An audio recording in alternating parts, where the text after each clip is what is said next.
Whoa, dude. Botswana. Hush.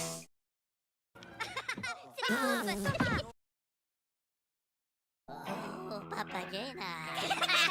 Potemki na poka. This is the cinemas. Have some respect. Ma che le cuore movies.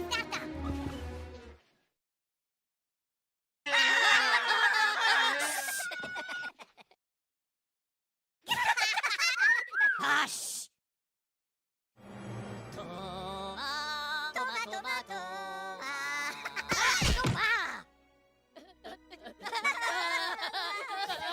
Look at You again. No! Milano, papadan. Okay. Wow!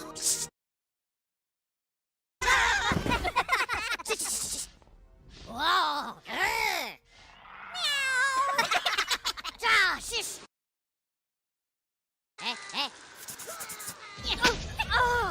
Pure bacca la macchina! That's it, buddy. You're out of here. No! Oh, le movies! Papi!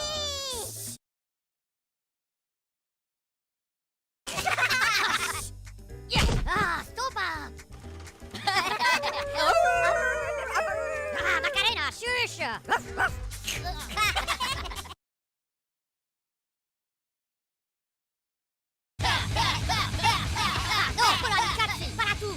That's enough, fella. Move that tuchus. Les movies!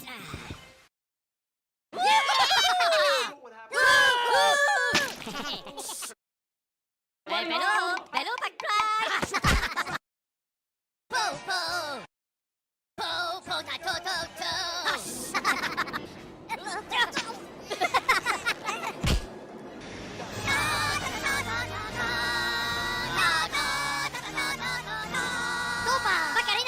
Oh, well, if it isn't Mr. Peanut again. Out you go.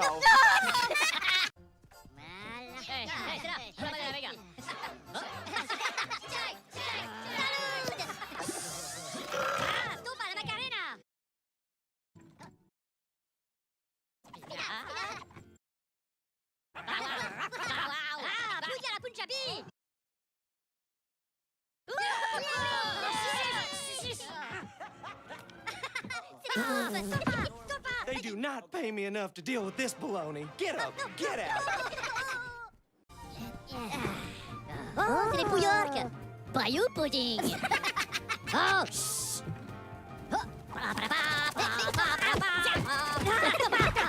Choucha! Snifa, les potes, snip, chat! Stopa, la Macarena! Bow! Okay. Well, if it isn't Mr. Talks Too Much.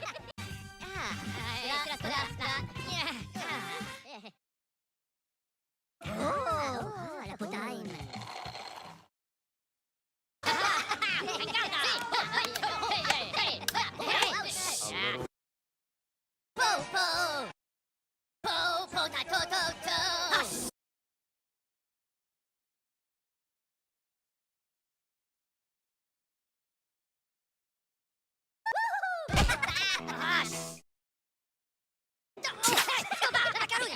Hello. C'est les slippers.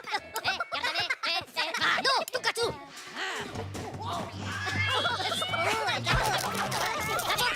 Time to go, Gabby Goose.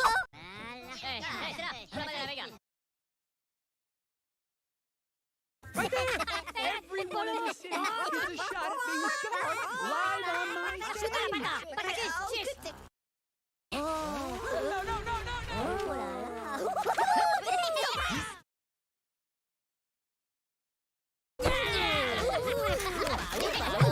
Don't you look so worried, face? I've got one for you. Time to put your walking boots on. Papadan, okay.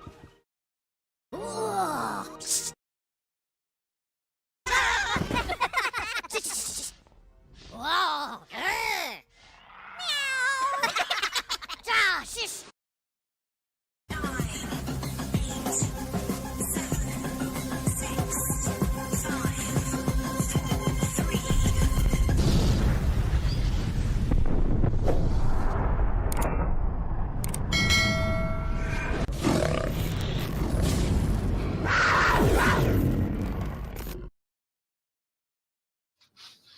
Well, good evening and welcome to another Scale Model Ninja. Tonight, we've got Marcus still trying to work things out, but other than that, Sorry. It's all spontaneous kind of stuff. You know? yeah, as you can see, we were just having a bit of a chinwag beforehand, trying to sort different shit out and having fun at that. Yeah. There we go. So, yeah, welcome to another Scale Model Ninja. Tonight is Saturday, and we've got a man down again. We do. Hi. He's probably sleeping at the moment. Yeah. He'll be in the land of Zed again. Yeah. So he will be within deserving ribbing next week. You never know. He might turn up. But, Yeah. you know, at the moment, he's working 2 jobs and stuff like that. So it kind of takes its toll on the old guy. Ah, he's getting old, isn't he? He's not as young as the old whippersnapper he used to think he is. Exactly. So, yeah, I'm going to carry on building the B24. And I will carry on building my P47, who's falling off. The parts are just falling off on. The bits are falling off it. So, yeah. Yeah. So, yeah. So, originally, I might not have been streaming tonight, but I am now. Because of my mate forgot I was supposed to go over to his house for the weekend. But hey ho, at least I get to enjoy. That's stuff you forget. Yeah. But, yeah. There we go. These things happen. So, I today actually had a little wander out and went to pick up some paint, which I need for this build, which is basically more of the aluminium. And something followed me home. A puppy? Yeah. A kitten? What followed you home? A box. A box. You wish. Hey up. I didn't say you. Ah! Yes, your claws, you little. There we go. You want to say hello? But there you go. You can't come on stream without saying hello first. Look, another pretty cat. Are we turning into a pretty cat show now? Yeah. Go on, down you go. So yeah, that's what I'll do. This one followed me home. Yeah, I can imagine. It was looking lonely. That's a nice kid. Yeah. So, and it was a very, very cheap price. Yeah, catch your front away. See, Squirty Bottle came out because he just tried to bite me shoe. Because I'd been ignoring it. So, yeah. So, as I said, tonight we're going to carry on with that. But, yeah, so I got picked up the paint. So at least I can now carry on with painting the body of the aircraft. Yeah. The wings are basically in this position where they can't be glued together yet because I've got to stick them on the body first before I can actually glue them together. That's what makes this more interesting because there's 2 location pins inside here that link into the cross strap. If I break, I'll grab the body a minute. Oh.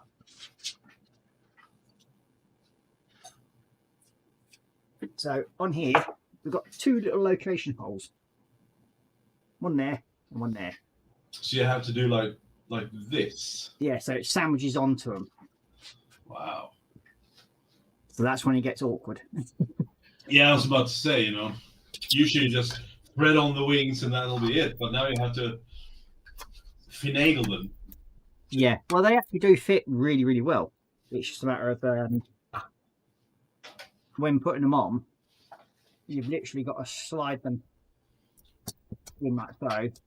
Then locate the locating pins. Yeah. Then you got to into locate the them, locating holes. which is on the top half of And the Bob's wing. your uncle. Do that, and then Cool. That's it. There we go. That's one. Right, That's the up. lower half of it on. Yeah. Yeah, I'm watching this and memorizing everything so I can build mine later on without any hiccups. Yeah. So then that fits on there. Oh, there we go. Like so. And then you have to literally hold that together without trapping your thumb. And connect that over quickly so it doesn't drop. So then you've got that.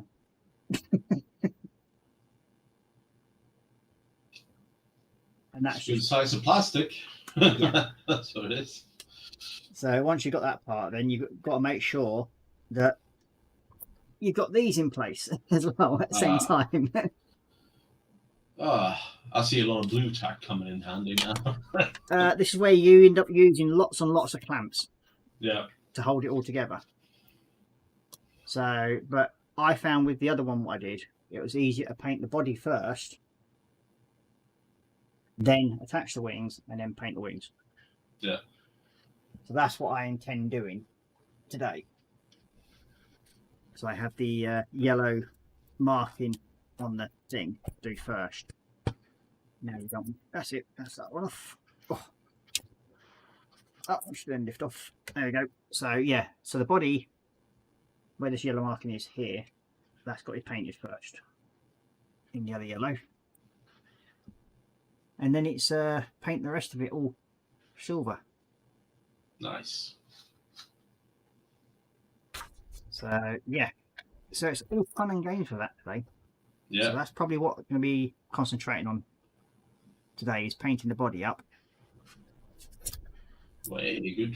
Good job, huh? And then we can get the wings somewhat assembled together. And then Yeah. I can start building the engine cells, because I have the upper turret now in place, which we'll take out for the time being anyway, because it's in the way. So it makes life a bit easier. So it's meant to come out. Yes, that just lifts out in and out of the Okay. actual kit. So yeah, that's one less. So no barrel rolls or anything like that. That'll fall out. Yeah. I know it has two little wing pieces that just here that lock it in place. So yeah, all fun. Yeah. No, for me, it's I'm continuing on my P47. I'm gonna do some props and tanks and ordnance, and then trying to figure out a grayscale scheme for it. Fun. Mm. Yeah. So I've got a couple more coats of the base yellow to go on yet, just to make that look a bit more solid, and then with the orange yellow on top. And then hopefully I should be able to get rid of the masking and start doing the rest of it. But I do need my stand. I've forgotten. It's over there. Ooh, your stand. Yes, it makes life a little bit easier. It does, doesn't it?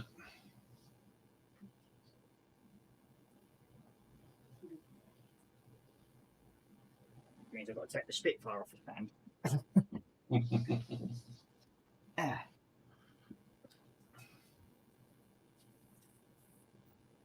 So then mix it. Oh. And I've got to rearrange that so it sits on it properly. Haven't it? Yeah, makes sense. That's all fun and good. So Yeah. what else have you been up to all this week then? Working, basically. I spent a little bit of time on Tam's Kits and Bits stream last night, doing some pre-work, so I can really paint today. Other than that, it's just been work. Well, Very yeah, fun, very exciting. You know, the brings the excite- dollars in. The excitement of pen pushing, eh? You think I'm a pen pusher? All right, fair enough. That's okay. That's right, because basically that's all I am at the moment. Well, you're a student, aren't you? The Yeah, oldest exactly. student in Britain. Well, no, I don't think I'm the oldest one in Britain, but I'm just the oldest one in my Ah, class. thank you. You're pretty old. Yeah. And I don't care. Uh, I must admit, I am actually enjoying the course. That's So, good. Yeah, that is good. It does come in. But yeah, it is an enjoyable course. Lots of new things starting up and working it out. So yeah, all fun and Good. games on that. Yeah. But other than that, I've not really been up to much else. Other than I've actually laid my new hallway flooring. That's good. That's all Getting your done. stuff done. Yeah. So getting my hallway sorted. Nice.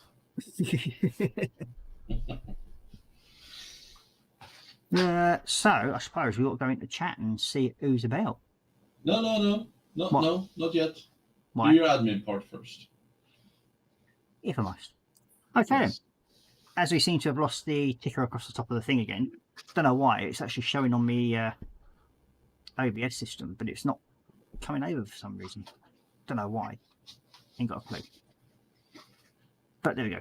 So yeah, if you'd like to support the channel, you may do so in one of three ways. The first way is directly through PayPal. The second way is through Buy Me a Coffee. And the third and final way is become a patron member. Now, with being a patron member, there's 3 tiers to that. The first one is a £1 entry. The second one is £5, and the third and final one is £10. Now, all money raised by my patron goes to supporting this channel, and it helps me go out and buy things like that, and it pays for that internet box over there, keeps this channel running. And then when I get enough pennies together, I get to buy little model kits like that. So that's what's paid for that one. That's good. So yeah, it is very, very much appreciated. So that's the A10 NAV, which is the training version of the A10. But it still comes with a big gun. The only aeroplane that was ever built around the gun. So yeah. So I suppose, yeah, okay, then we'll go into chat now then, shall we? Yes. Let's do that. Yeah. Or what I could say is that we still have some of these stickers available if people wish to buy them. And the money from them goes to the charity. And that will go to the Yorkshire Veterans Modelling Association. So there is some money to go to them soon, which I've got to send to them. Just keep forgetting to do it, but it's sat in PayPal account and it will get sent to them. So yeah, I think there's about 40 quid so far. So Really good. Yeah. Yep. Let's get to the top of the thing because get down there. There we go.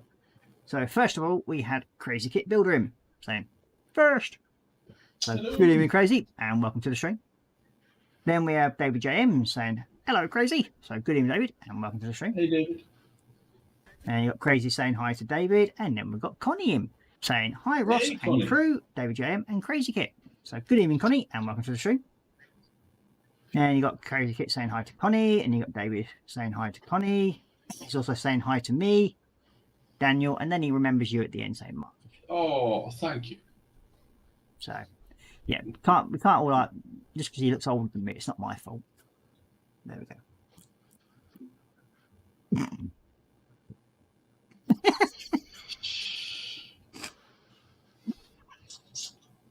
Keep going. Yeah, and No, I meant with the cat. then we've got Athel McNicklin saying, good evening, fellow female glue sniffers alike across the globe. I am within. Hi, David James. So good evening, Athel, and welcome to the stream. And you got David saying hi to Athel. You got Connie saying hi to Athel. And Connie, Athel saying hi to Crazy, Connie, Marcus, Ross, and Model Making Kitty. Dream if about. Yeah, he'll be in the land of Z's at the Yeah. moment. He, Very as I much said so. before, he might show up. I don't think he will. So. No, I think he's out for the count now, isn't he, really? Then we've got Craig Dukes in saying, evening, everyone. So, good evening, Craig, and welcome to the stream. And we've got Connie saying hi to Craig, and we've got Ethel saying hi to Craig, and then we've got Craig saying hi to Connie and Ethel. And you got David saying hi to Craig, and you got Connie saying, Connie saying hi to Marcus. So, see, look, it's another person who hasn't forgotten you. Am I that forgettable? Yeah, well. Okay. And then we've got Graham McCorbett in saying, evening all, busy dancing, haha, with a Hoover. Hee hee. Hoover away. Then we've got Athel saying hi to Graham, and we've got Graham saying hi to Athel, and we've got David saying hi to Graham, and then we've got Craig saying hi to David, we've got Graham saying hi to David, and then we've got Craig Skipper saying, also your shadow fellow or follow you home. Yeah, well, your shadows does follow you home, because it was reasonably sunny today. So, yeah. Then we've got Graham saying, Marcus, I have a bus that will go with your bat sign. Ooh, interesting. Does it need boulder holders to go with it? You never know, Marcus might just need to flop and drop and stop her. Sorry, I Here we don't go. know that. Who told you to pipe up? Oh. This might answer your question. In a top before fall, Linkera says, oh, what? Now you decide to pipe up. There you go. Shut You up. learn something every day. Fair enough. Right, Yeah. okay. Didn't even call her a name. And it's not even the usual Alexa either. So people can't con it, but for some reason it does that occasionally, just decides to pipe up every so often. Then we've got Graham saying hi to Connie, and then we've got David James saying hi to Dominic. Is he in? Oh, yeah, he is. So Dominic Hey, saying, Dom. good evening, everyone. So good evening, Dominic, and welcome to you.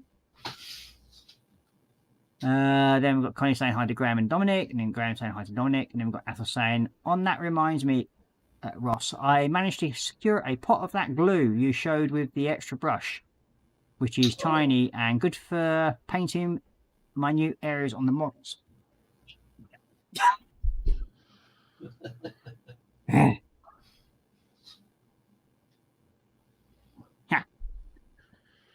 So yeah, as I said, it is good paint glue. Even I was quite surprised how good it is. But when I was in the model shop today, it's actually retailing at £7.20 a bottle, which is probably, I think, about £2.50 more than your average Tamiya pot. Yeah. But it is a good glue. Yeah. That'd be good. Then we've got James from TBG in saying hi again, everyone. So good evening, James. Hello. And you got David saying hi to James, and you got Athel saying hi to James, and you got Graham saying, Athel, you talking about Tamiya extra thin? No, it's the deluxe materials, plastic glue. There you go, Graham. Plastic magic. Yep, and it is a very good glue. There's that one, and then there's also that one, which is very similar to the Revell glue, but again, does quite come in handy. And that's been sat on my desk without the cover on it now for 2 weeks, and the nib is still not blocked. So if you did that with the Revell glue, it just blocks up. Yeah. So yeah, it's quite surprising really how good it is. Got Athel saying, no, Graham, it's a new liquid glue similar to the extra thin, but with only a 15 seconds working length before setting starts. Brought off Amazon, £12.85. Wow.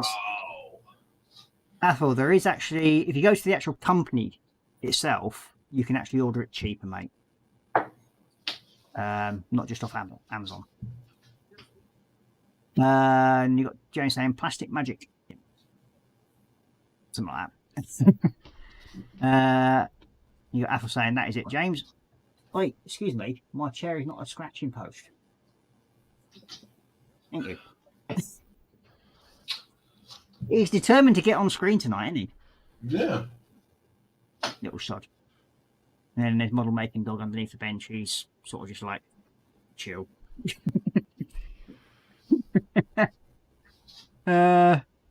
And then we've got Graham McCoy saying plastic weld as well. Yeah, there is another glue you can get as plastic weld, which is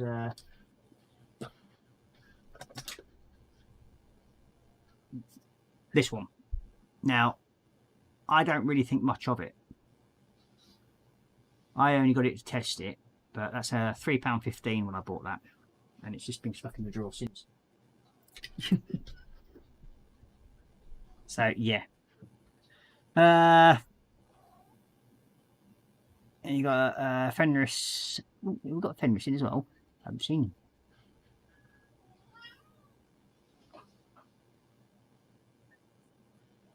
You've got Craig saying, Fenris, you are an idle student. Okay. You've got David James saying, I was looking into that glue, might get one. As I said, it is a really good glue. As I said, the only downside is it is expensive. And it's no different, well, it's no bigger pot than the Tamiya glue. But it does set a lot quicker than the standard Tamiya thin. Really? Yeah, it sets in about 10 seconds. So it does set a bit quicker. Like the extra thing, that sets fairly quickly. But that Plastic Magic one, that sets in about 10 seconds. So yeah. The other one, I think that sets in about 15 seconds. Yeah. So it doesn't give you much move and wiggle room, but you can get it done. You got Dominic saying, evening, Ethel. And you got Ethel saying hi to Dom again. And then you got Dominic saying, evening, Connie, David, Graham. And then you got Ethel saying, and the A10s are being retired and out of service next year. So what will the US Marine Corps request to blitz the baddies? I think you'll find that the A10 is not being retired now. It's actually getting upgraded. Interesting. Mm. I thought they were actually going to kill it. Yeah, they wanted to, but they couldn't find another platform that would actually be equal to it. I thought the F-35 was going to replace it. It hasn't got the capabilities of the A10. Maybe not.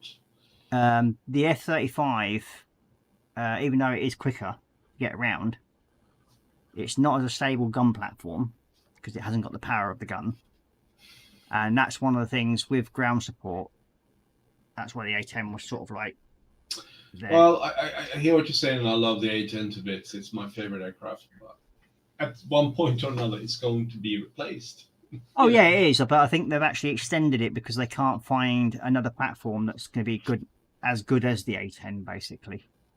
Yeah, it's still viable, definitely. Yeah, I mean, unlucky enough for the Marine Corps, they don't actually have any A10s. They're probably going to state they don't need it. No, because they have the Harrier. Do they still have the Harrier? Yes, they do. They still fly it. Wow. Yeah, they're the basically they brought all the British Harriers and all the spares for the British aircraft. Yeah. They bought them all the airframes and everything, and spare parts. And basically, they're using it. That's what they use as a ground attack aircraft, and it's now called the AV-8B. So, yeah. Interesting. And then we've got Dominic saying, where is Drim? In the land of disease. He's sleeping, Dom. Yeah. Then we've got Graham saying, hi, Drim. And then James is going, who's Marcus? That's what I said, right? Yeah, well, can't help it. I might as well not show up then. Oh, dear. Then we've got Connie saying hi to James, and then we've got Wayne Wellian saying, hi all, been here since start, just been busy. Well, thank you very much for joining us, James. And then we've got MP Model Plastic in saying, good evening, Ross, Marcus, and all in chat. So, good evening, MP, and welcome to the stream. And we've got James saying hi to Connie, and then we've got Craig Duke saying hi to Wayne, and we've got Wayne saying hi to Craig. James is saying, hi, Alexa. Doesn't go off because it's not called Alexa. What was it called again? I ain't that stupid. And he won't be out. She wouldn't be able to hear you anyway because she's. I've got earphones in, so. Yeah. I know. So then we've got Connie saying hi to Wayne and MP, and then Wayne saying hi to Connie. We've got MP saying hi to Connie. And then we've got Oz Scale Modelling in saying, hello everyone. So good evening, Oz, or afternoon, or morning over there. Then we've got Lonnie saying hi to Oz, and we've got Graham saying, had a wee win on the horses at Air Gold Cup. Oh, good for you. Congrats. Means next round's on you, lad. Yeah. Then we've got Craig Duke saying hi to Pete, and then we've got MP saying hi, Oz Pete here, and then we've got Wayne saying nice, Graham, and we've got Graham saying, repeating what he has said a minute ago, that he had won the Gold Cup. Then we've got Dominic saying, what brand of glue is best to use for Warhammer? Whatever you do, don't use the Warhammer glue. It's too expensive and it's not that great, to be honest with you. You could use any of them, really. I mean, a lot of people use the Tamiya glue for Warhammer miniatures. I do, but I also use Revell for the bigger pieces. But as I said, I've been using that one lately. And both of them are working fine on it. I mean, I've had no issues, really. The only issue I had was, for some reason or other, this little dude's head wouldn't stay on. So, stupid glue came out and he's now stuck. Stupid glue to the rescue! Yep, it usually does a good job. Then we've got Wayne saying, majority of plastic glues work on them, I'd imagine, Dom. They do. It's plastic. Yeah. You're better off with one of the extra, or the thin or the extra thin. The reason why I say that, because it does go into the gaps when you're sort of gluing together, and you're not getting too much residue coming over because the rest of it evaporates. So, yeah. And it does help take down little spurs and that sort of thing when you're using it with the brush. With the these type of thicker glues, you end up getting runs off of it and everything like that. So yeah, it's always best to use one of the thin ones when you're doing Warhammer. Then we've got David James saying hi to Wayne, and you've got Wayne saying hi to David, and then you've got Athel saying hi to Oz, and you've got Wayne saying also the A10 is the only plane that goes exactly. The big ass gun that goes brrrt. Yeah. Plus the fact that it has hellfire missiles on it that sort of like knock on the door before they actually enter. And saying, hello, bang.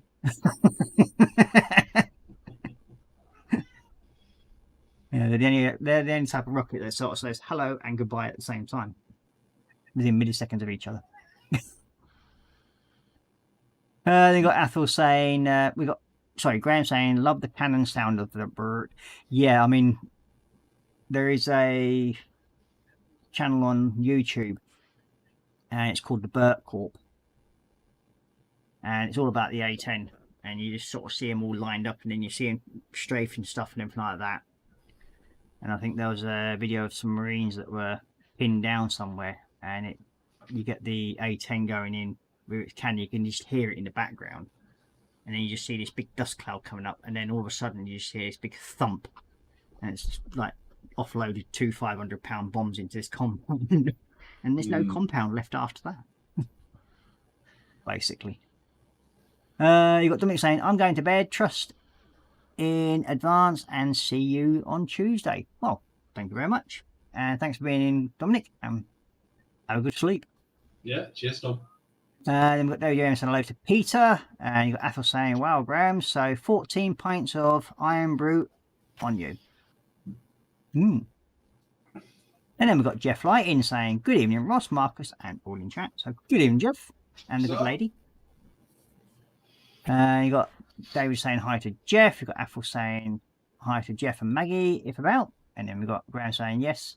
Yeah, Athel, till I'm fit to drink again. Hey! And we've got Graham McCourt saying hi to Jeff. And then you've got Dominic saying, I have both of them, and I have 8 different types of glue. Yeah, I think I'm probably about on the same, really, with all different ones I've got. But I do like to test different ones. I have maybe 3 or 4. I only use 2. Yeah. Then you got Dominic saying until the next stream, and then we got Dojo saying night to Dominic. So that's the chat caught up. Woohoo! Yeah. And we have 15 people watching. So thank you very much. Hey, If you are. thank you very So- much. Don't forget the thumbs up. Yep, if you enjoy the stream, please hit the old thumbs up because that does help with the old algorithmics, as I say. So yeah, the channel has grown in the last few weeks by quite a considerable amount. We are getting lots and lots of views for some reason all of a sudden. So must be doing something right. Yeah, just something. Yeah. We don't know what, but we'll figure it out. So I think we are about 2 short of the 260 mark Oh, of subscribers.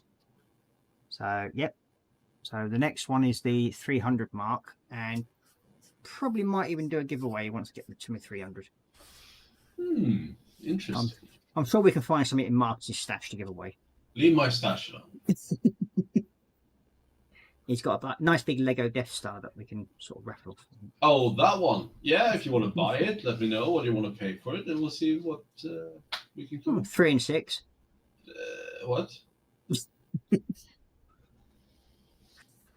Yeah, you won't know. Understand old money. I'm not that old. Just look at you, I know, but never mind. Oh, you wish you had my beard. No, I've got my own quite. It's going there quite nicely. Yeah, it's something. Squirrel. Let's see. We've got Athel saying night to Dominic, sleep tight. And then we've got Graham saying be right back. And then we've got Jeff Light saying no Drim tonight. Nope, he's in the land of Noddy because he's working 2 jobs. We fired him. No, I'm just kidding. He's working 2 jobs. He's sleeping. Probably coming down with something, and it's a whole story. So yeah. So then we've got Wayne saying fancy another Meng Toon kit now. Has built the Sherman Toon tank last night. Yeah, I mean they are nice little kits to build around.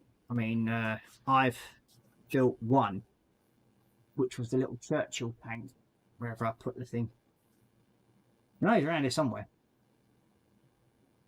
It's time to find him at the moment. I had a plan for a Toon tank build over Christmas, but someone scuppered that one. But we're going to have lots and lots of more fun.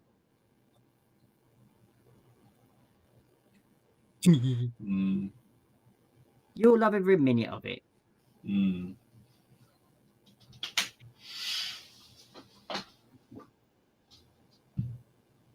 Yeah, so as people might know, we are going to be doing a charity Christmas build.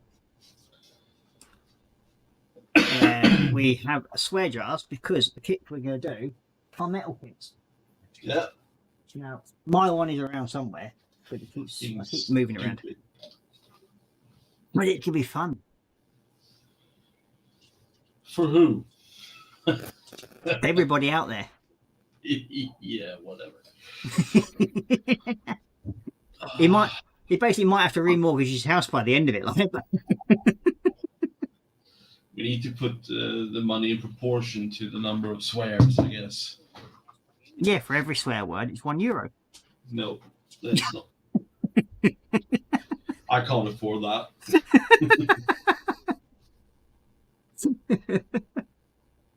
Then you got Athel saying, "I'll give you 5 bob for that kit, Marcus." Which kit? The, really? The Death Star, not Death Star. I mean the Star Destroyer. Yeah. No. He might, if you ask politely, Athel, he might go for 6.5. I mean, come on. If you give me an offer, yeah, definitely. I'm great. But no, not that. You got Wayne saying, "I showed you on Discord a perfect Toon tank for you, lol." Yeah, I saw that. Was that a Hello Kitty one? Fuck off. No, it wasn't. It was a Santa one. Oh yeah, we saw the pictures of that one. Yeah, it's like the pink Santa tank. Yeah. It's not pink. It's red. You pillow. Yeah, but your one could be pink. No, I don't have pink. Well, I might actually have pink, but I don't know if I do. I know you've got a pink Care Bear.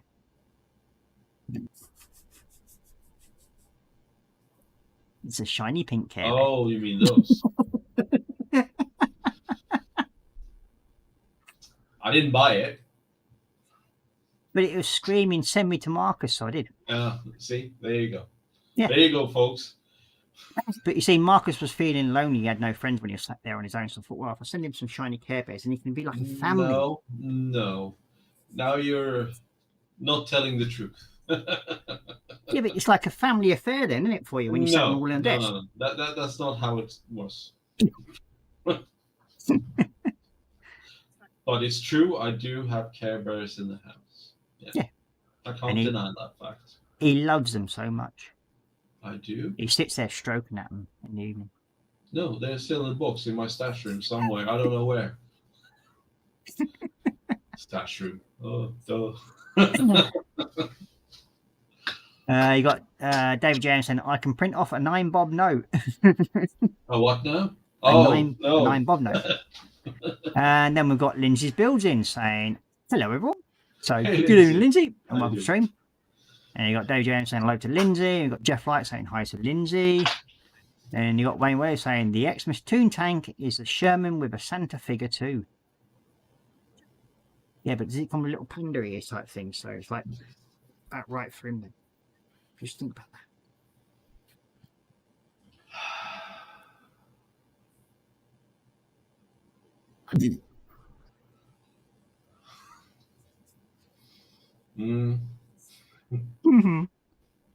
Then we've got Wayne's MP saying hi to Lindsay. He's also saying hi to Jeff. And then we've got Jeff saying hi to MP. So yeah, other than that, I've not really done much else. I mean, I've still got the Blackbird to finish off. I've had to redo the one wing that side because for some reason or other the gloss didn't go down well, so I had to sand it all back and start that bit again. And I haven't really done any E2C either, so other than the little dude that I did on Tuesday, and got to where I have with that one. So, but I have said that I'm going to send some of these to Marcus as well at some point. Why? Because they're small and they're going to teach you how to be neat and tidy in small little areas. They'll just end up back in the queue, you know. And then we're gonna challenge him live on air to build them. No, I don't think that's fair at all.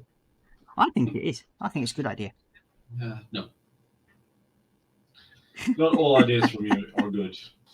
Yeah, but that one is. Nah. It's keeping the people entertained. No. Then we've got Oz Scout Modeler saying hi to Wayne, Jeff, MP, and all of the others. So, yep. And then we've got Athel saying, I have now Kobe kits 148, Eagle, Hornet, Maverick, Tomcat, and Top Gun 1, and F-35B Lightning, so that will do me for now. You would, Now, yeah. I have nearly got a kit completed in Lego, because I did it a different way. Oh, you mean you bought the pieces? You haven't built it? No, I've got near enough all the pieces. I've got about another 100 pieces to get, and then it's completed. So that'll have to wait until next month, I think. Other things are more important at the moment to pay. So other bills first. Well, yeah. I mean, it's just cost me nearly 100 quid in dog food and cat food again this month. So everything has to scale back, sort of thing. Yeah, the little shits. I mean, yeah. Yes. So now that I've got all that sorted out, that will last. The food that I've got in will probably last another 2 months now. So yeah, they're taken care of at least. Me, on the other hand, I have to make do with noodles and soup. You got Jeff Light saying hi to P, and you got Wayne saying hi to Oz and Lindsay, and you got James saying hi to Lindsay. You got Apple saying Brickmania are expensive way to build, but to buy bits, Ross. I don't just use. I don't actually use Brickmania. I actually use Brickowl and Bricklink. So a lot of the parts I get are second hand. So all I do is bleach them and clean them up, and they come out fine. So I leave them in bleach overnight, and any white bits that were slightly yellowed go back to being white. And yeah, and then just stick them in the bag, and then little one of these fuzz bags, and stick them through the dishwasher. Surprising how good they come out. What have you just done? Oh, cat, fuck. Did you just bit in your something? Yeah. Sorry. That's what you get for teasing the cat. I'll get you later. So this is what happens when you tease the cat. I didn't. Well, you obviously did because it's bitten you. Don't want to talk about it. Oh, didn't. This is why I have Squirty. Yeah, they're usually okay, so I don't squirt. But yeah, normally if I'm wearing my fluffy slippers, the mocky ones, he does attack them quite regular for some strange reason. He just does not like my slippers. You got MP saying, oh sorry, you got Connie saying hi to Lindsay, and we've got MP saying, I'm going to start the tram trolley car from Mini Art in 135th. Ooh, nice kit. Plenty of small little bits on it as well. And you got Jeff Light saying hi to Connie. You got Athel saying hi to Lindsay again, and then we've got Connie saying hi to Jeff. So, yeah, I mean, the Lego build that I said there, I've got near enough all the parts. Yes, the kit, if I wanted to buy it now,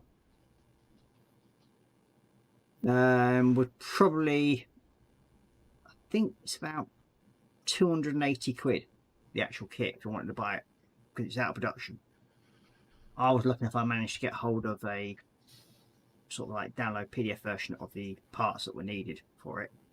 So I've managed to order the parts, and yeah, and then I'll be doing something else slowly to build up another one. We have the one prospering in saying, popping in to say, hey, hello, but I'm gonna make some snack before I'm modding again. Have a great stream. Oh, thank you very much. Cheers, Prosser. Yep, and welcome, and bye-bye. Hello, goodbye. But thank you very much for popping in. And you got Wayne saying, Marcus says, usually is it choose PC cables instead?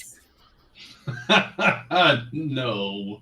Yeah, I must admit, that was a funny evening, that was, because you could see how somebody got slightly mad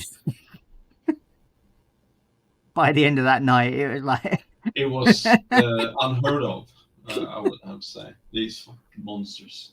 Yeah, I think... Excuse you? Oh, okay. Somebody's now suddenly woken up and obviously wants out. Back in a second. Yeah, come on in. There you go. Oh, there he goes. Little doggy. Yeah.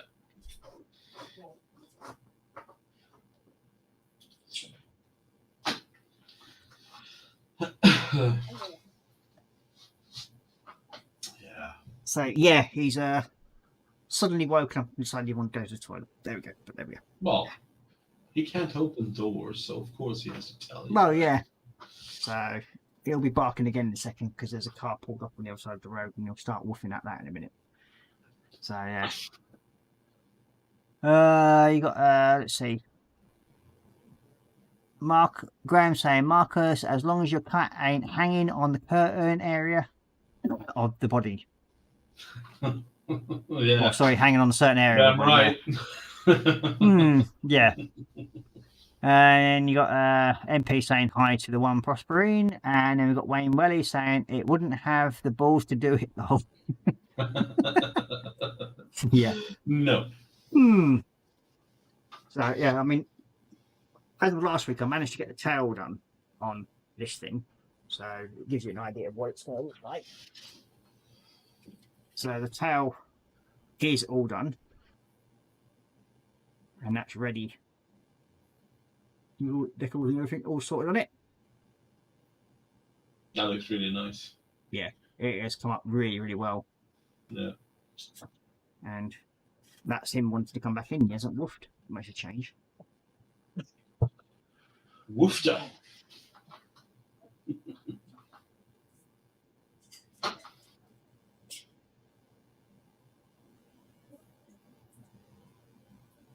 Yeah, but one of the most typical things though, when I was actually laying the floor in my hallway, I got all but 5 bits of tile laid down Yeah. and ran out of adhesive. Wow. It's sod's law. So yeah, I had to go and get some new adhesive, another bag of adhesive, which slightly annoyed me. But then again, it is gonna be used when I sort of like refurb my kitchen. So yeah. Good thing about being a decorator and multi-trade person, you can do all sorts of stuff. So yeah, I suppose we might as well start doing something. What? Doing something? You have to do something? Well, occasionally it does help. Yeah. Yeah. And then Fair people enough. out there can tell us what's on their bench and what's in their bellies tonight. Oh yeah, plus beverage and plans and all that stuff. Yeah. And if they've been out and bought anything new. So there. Ah, yes. The old I bought something thing. Aye. And here you have a really good view of my P47. I have to say I do like the design of it. Yeah, it is. That's the Razorback, isn't it? The one you're doing. Yeah. Yeah. Let's bring it up a bit because you can a bit more slow.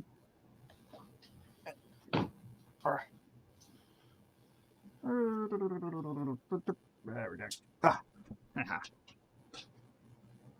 So I'll move his towel set that way. Stay.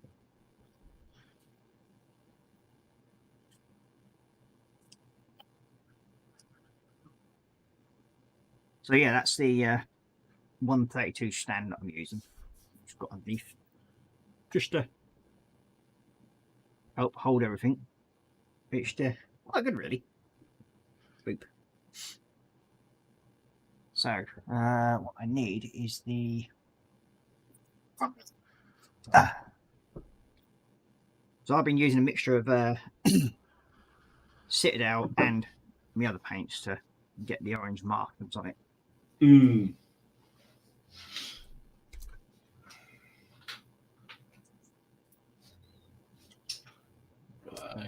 Yeah. That's all. Nu ska vi måla lite.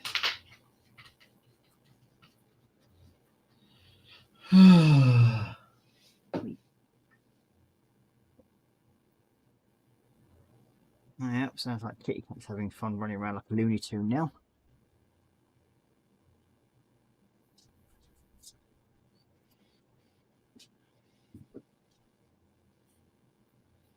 Looney Tunes. So yeah, hopefully after I've done this one coat, another coat of yellow, it should sort of do enough to allow me to use the orange.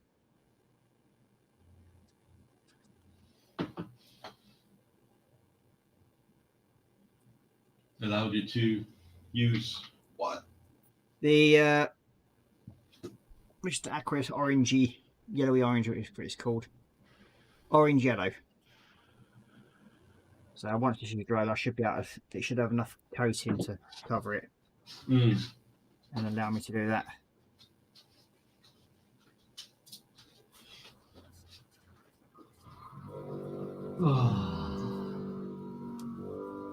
See, he doesn't need a cat for doing that. Hang on.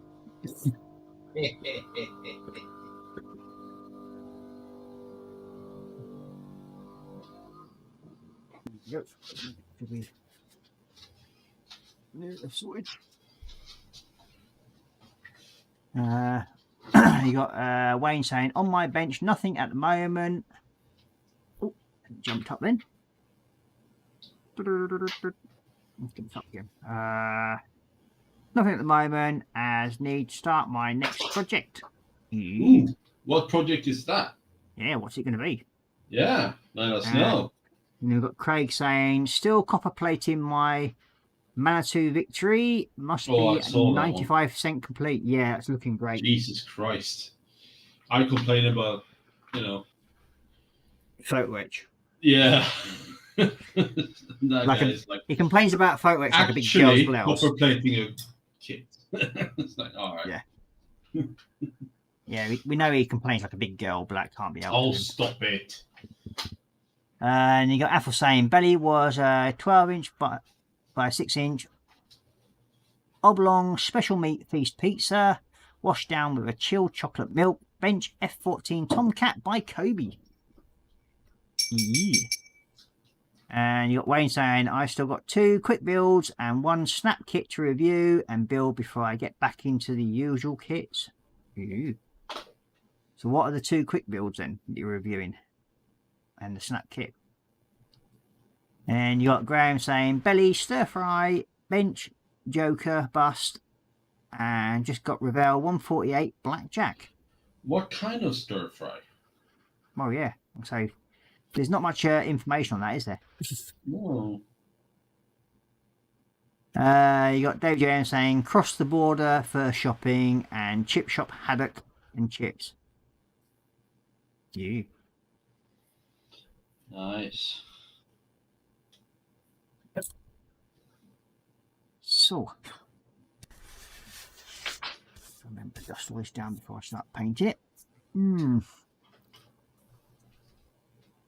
Should be ready. Okay. One thing I do like about Citadel paints, they do dry fairly quickly. Yeah? They do, yes.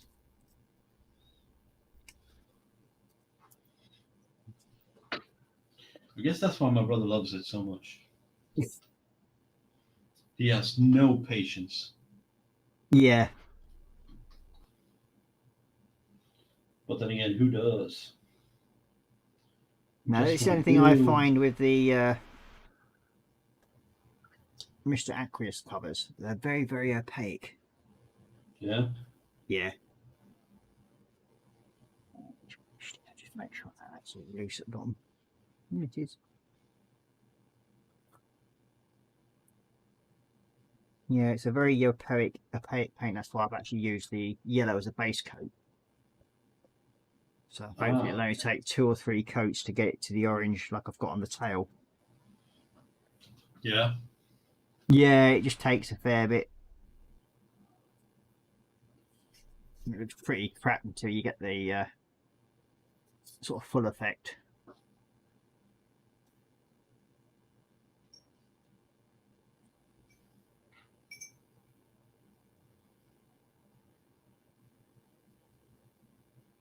Yeah, once it does go down and it's laid down nicely, it does look really good. Yeah? Just as I said, it takes 3 or 4 coats of this orange to go over it.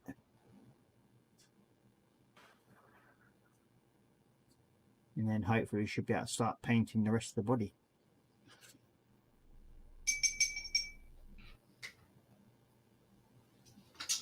Body. And that's when the big brushes come out. The big ones. Yeah. The big guns. Well, it just makes life so much easier. It does, doesn't it? You just got to be a bit more careful when you start going around the clear parts and parts that you've already painted with them, that's all. When doing that. Then we've got... Oh, missed some of the chat. It's jumped up again then.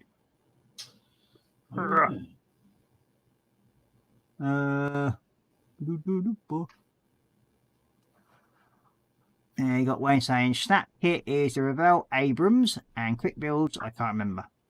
Okay. You got Lindsay Bill saying lamb roast dinner and strawberry cheesecake for afters.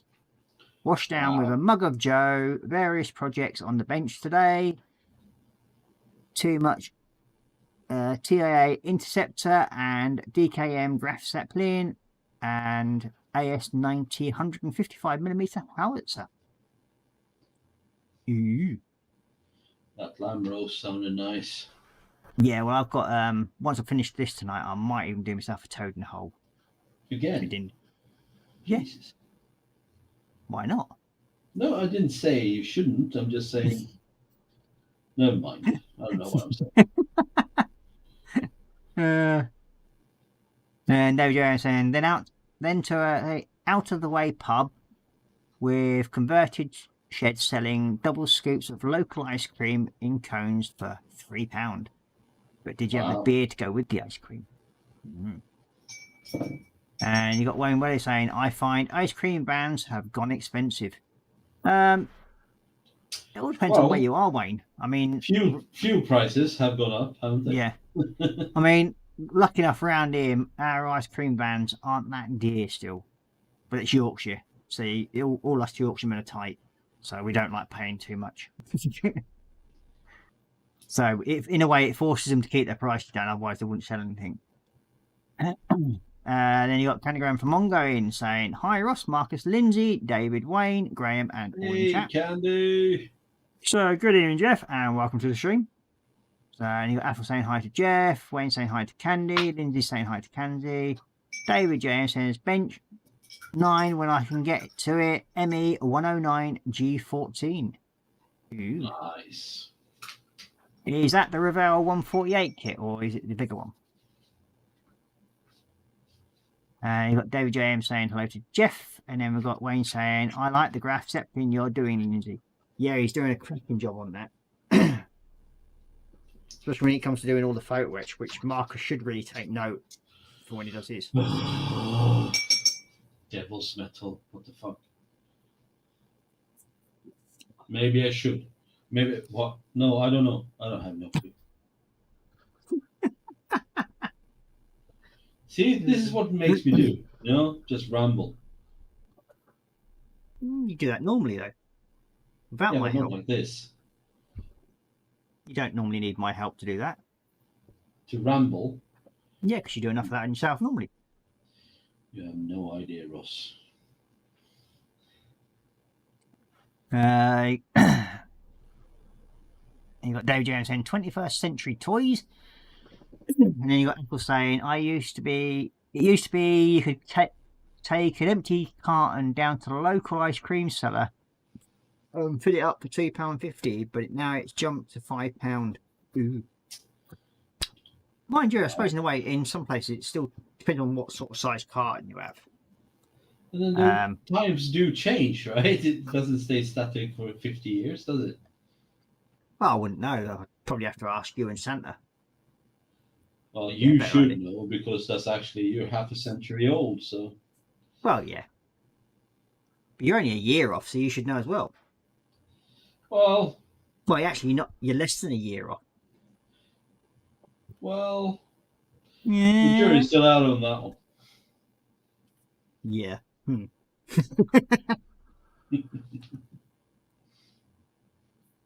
Oh dear. So, what I'm going to do next is probably start doing some work on the engines. Because we do have the last bits of photo etch to go on then as well. You get photo etch on the engines? Yeah, it's when I did the other one. Yeah. It comes with like where you'd have your piston rods and that lot. So you got these bits of pieces here. Oh yeah. Okay. Now, yeah. What I did with the other one that I painted the actual engine mounts and everything, but I left them in the brass colour. Okay. And they look absolutely brilliant when you do the engine colour and everything. They do look good. So I'm going to do the same again. Nice. And then, yeah. Oh. That's the poor engine pot.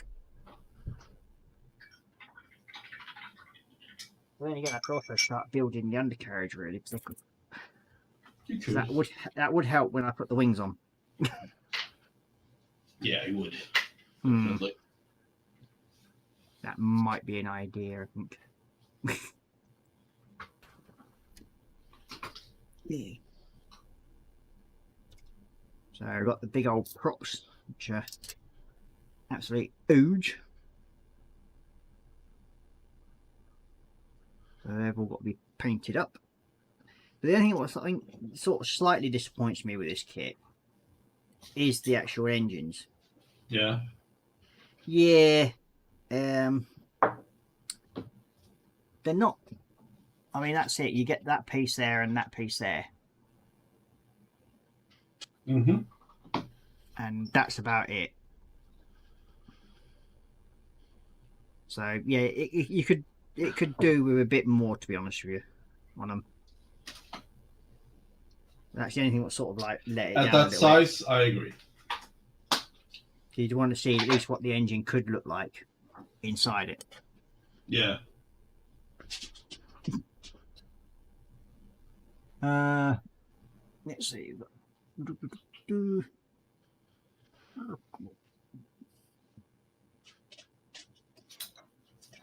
got Jeff Light saying hi to Jeff, and then we've got Lindsay saying thank you, Wayne Willie, and then we've got Graham saying hi to Candy. And you got Wayne saying I think Marcus is old enough to be my dad, lol. What? You sure it's not? Don't you mean, Wayne, that he's old enough to be your granddad? That's probably more like it. How old are you? Yeah, but I'm not called Santa. Not you, Wayne. I know how old you are, you pillock. And you got Jeff saying hi to Jeff, and then we've got Ethel saying, so Wayne, does that mean I am old enough to be your granddad at close to 71? And you got Wayne saying, well, I'm 35. So yeah, he's old enough to be your dad. What? Wasn't it sort of an English chav who, when he got some knocked up when I was a child?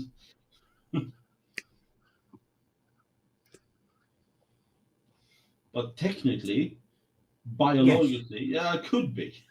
Exactly. Now, fuck off. Just keeping it real, man. No, you're not. Trying to get a rise out of me. Jesus. And it's so easy, I know. Well, you just need a $2 hooker, don't you? To get a rise out of me, yeah, I guess. Cheap at half price. Never gone down that route, though. Maybe you can tell me of your experience. That's something I've never done either, which I'm quite there happy you go. about.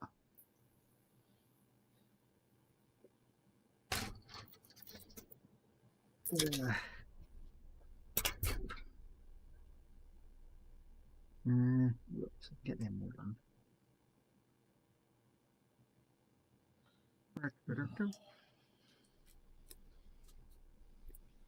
They do like putting these little extra tabs on these pieces everywhere. They do, don't they? Which means I end up picking them all up later on off the floor. Or the cat ends up chasing them around. Well, that's okay. Eventually, it all ends up on your couch or chair, right? So you know what it's going to be. Well, I moved from my chair out from near the kitchen door to sort of like hoover the floor fully. The amount of crap that I found under it. It's like, how the hell did this get here?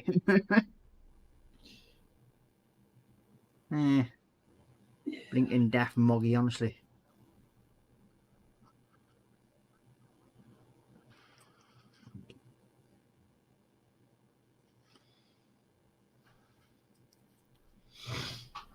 Well, that's yellow tips done for now.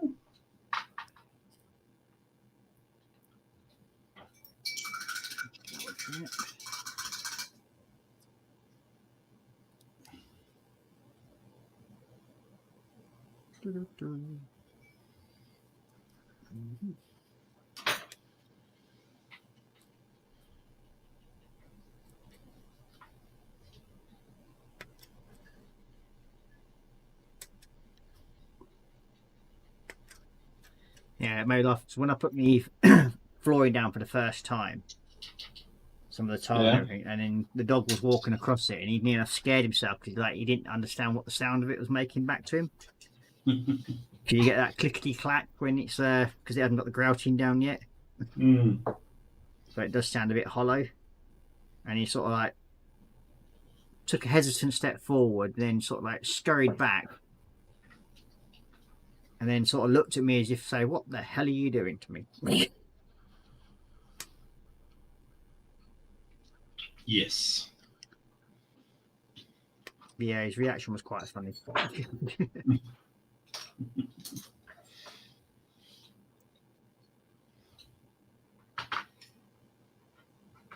But it does look good because it is a tiled floor, but it looks like wood planking. So yeah, it's a bit of a fun little project. Should hopefully get finished off tomorrow, and then it's undercoating and painting all the skirtings so that they can get finished off.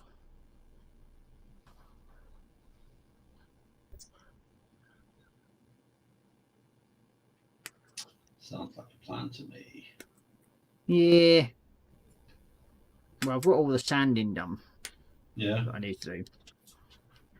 And believe it or not, there was quite a bit of sanding to do. I believe you. I've just got to finish the handrail up and get that painted. Clean off all the old paint off the bleeding banister holders. So once they're cleaned up, I can then repaint them, but I'm going to do it in like a metallic metal colour. I've got some paint for that. So yeah.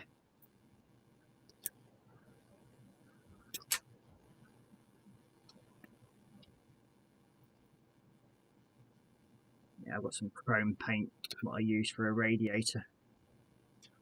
Chrome paint? Chrome, yeah. Spray can of liquid chrome. Sounds nice. So I'm going to do them, and then the actual canister rails going in a gloss grey, light grey. Yeah. And then the main wood that holds it onto the wall, that's going to go into a gloss white. So yeah.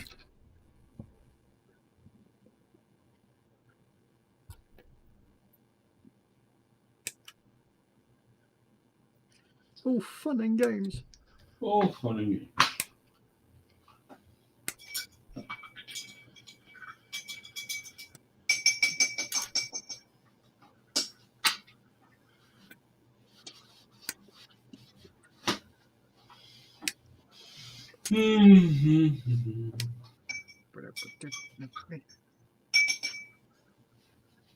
Yeah, because I was chatting with Dave, who runs the Halifax Model Shop today. Yeah. And he's quite surprised that I actually brush paint the airbrush paints. The aluminium one that I use. It's not what you see usually, right? Yeah. And he was quite interested to find out that yes, it does actually lay down quite well if you use the right brush and everything for it. Yeah.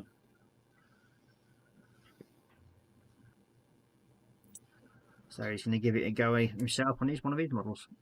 Well, that's good. Trying something new. Yep.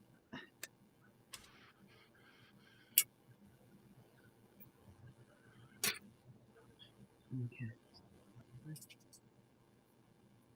It's not going to get locked up, and then you got quite a man joining us.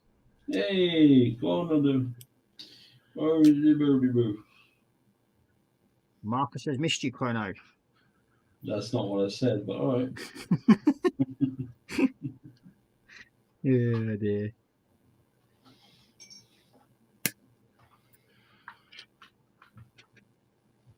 Well, that was quicker than I thought.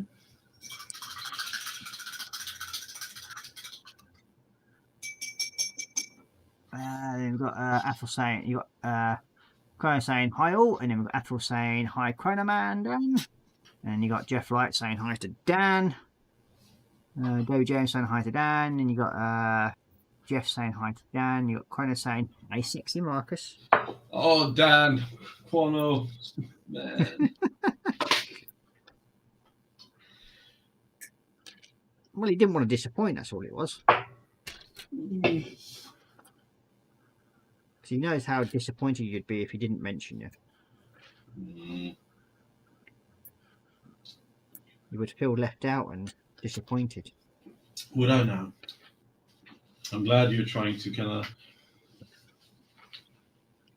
interpret how I feel, you know.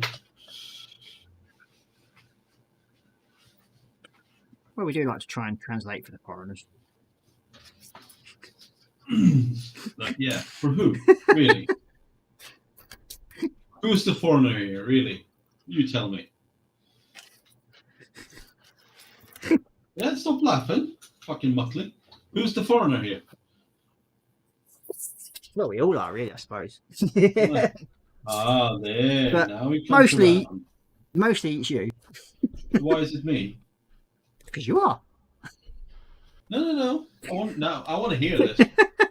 I want you to elaborate and actually come up with a good answer. You know, that makes me go, huh? You might be right. You know, Yeah, but I already know, so if there you we go. can. Say again. I already know, so there. No, that's a cop out. That's a cop out.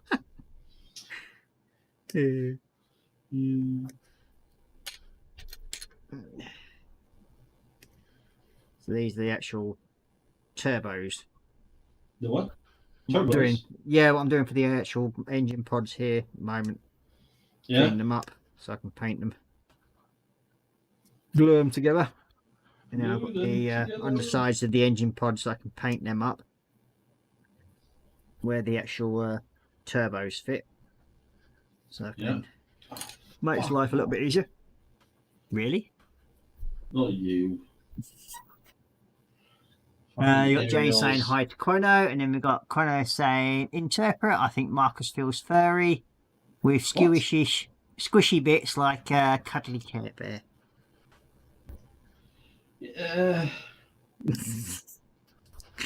You know, I don't know what to say, really. I think Dan just wants to play with your squishy bits.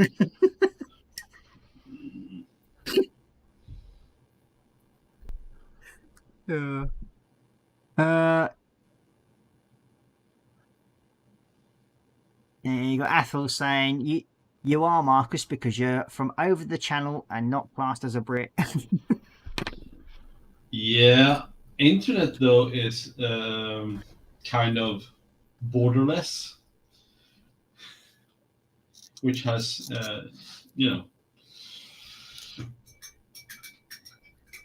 so we're all in the same boat here, regardless of where you're from. The only thing that kind of differentiates us are our time zones, really. Yeah, because you lot can't really tell the time over there. You have to go for their different things. Oh, yawn. Really? When are you going to learn how to drive on the right side of the road? Well, considering you used to drive on the right side of the road, but then you had to be bloody difficult and start to change it over. We kind of figured out that this is bullshit, and we switched. You know, and Yeah, you know you the decided to rest start- of the world did too. But then you Apart started from you driving and a dodgy. few other small minor countries. Basically, they had to change over sides of the roads because they all Just got dodgy realize your drivers. empire is over. Time to join the 21st century. Sorry if I if I anger some good people out there. What you gonna do? Come at me? Feel free.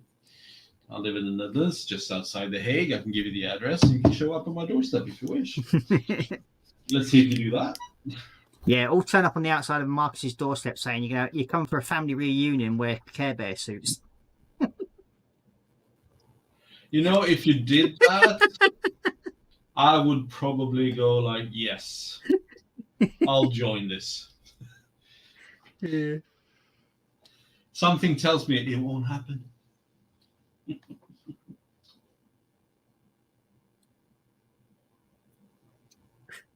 And then we'll get Dan to turn up in the stripper version. No. Right.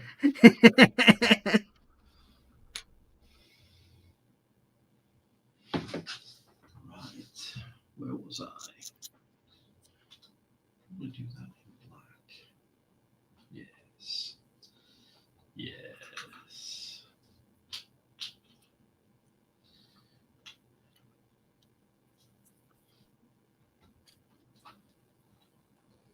We have 16 people watching. Well, thank you very much, peeps. Yay! Much appreciated. Hello, 16 people. Are there 16 thumbs up? I ain't got a It Steve. should be, because you love us. Looks like it. I guess. And it looks like there is. So very, very much Hey! appreciated. Very nice. Thank you very much for that.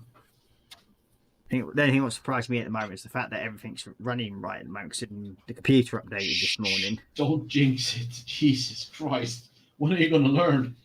Other than the fact that the minor issue of the ticker on across the top of the page is not working, but yeah, it's working on me OBS. But it's not Yeah. streamed it out for some strange reason. Amanda Squiddy. Whee! Sorry. I just rolled down that too. I couldn't just. Let's see. Oh, there's been some chat going now. Hang on a minute. Hey, chat. We've got. You got Graham saying, Chrono, you at it again, lol. And Chrono saying, can't be at it again because I never stopped the last time. That is true. You got Lindsay saying, okay, time for old man sleep, night all. So, no night, Lindsay. Thank you very much for joining us. Much appreciated. Yeah, cheers, Lindsay. You got Jeff saying, time zone UTC 6 representing. UTC. Yeah. The hell's UTC?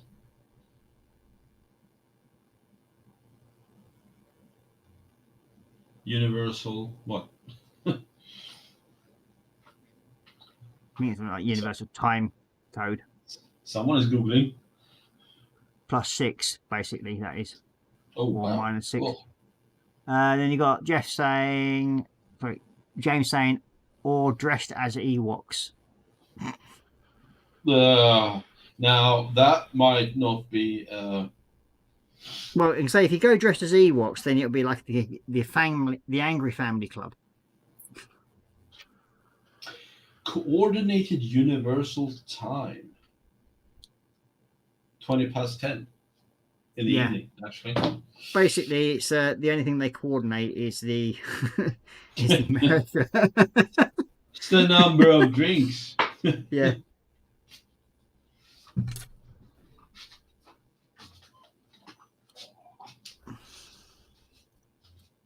Then again, we have London time zone, and then we have Greenwich Mean Time. Yeah.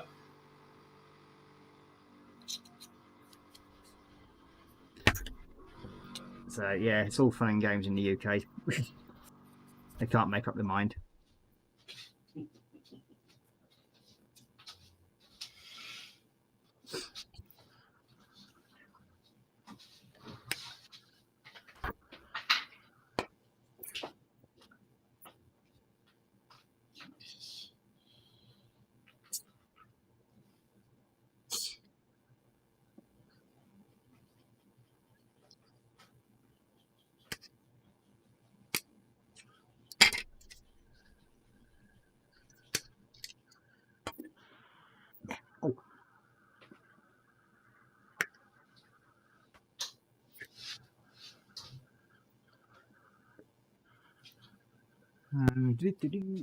Everybody's saying night to indeed.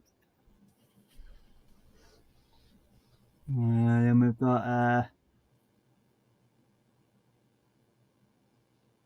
James saying, James saying 17 likes. Dan has licked the like button.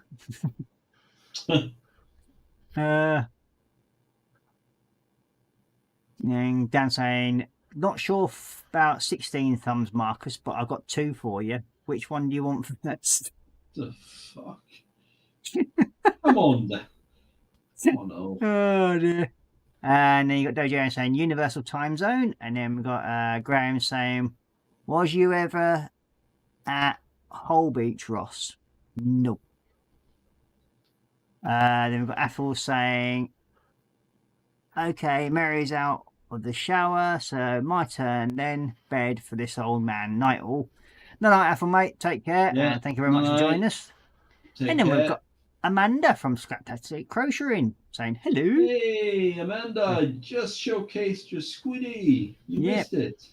And then we've got Wayne saying hi, Amanda. And you got Jeff saying hi to Amanda. And you got Graham saying Ewoks like to party. They only bite ankles when drunk. Aha. Hey. Problem is, at Marcus's age, if he was at the angry Ewok state trying to go down to bite your ankle, you wouldn't be able to get back up again. What? You're making it up, Ross. You know? You got Amanda saying, "How's everyone?" I think, well, we're all right, I suppose. One way or another. The usual bullying, but you know, that's how things go. We don't bully. Yeah, whatever. Then we've got David Jones saying like to Athel, and he's also saying hello to Amanda. So, yeah. And, get these to clamp together in a minute.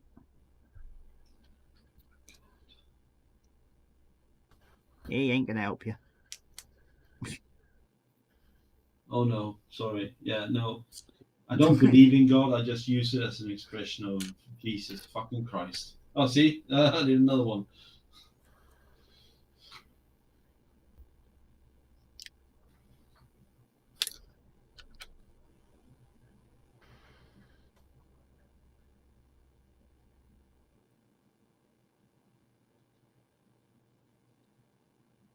You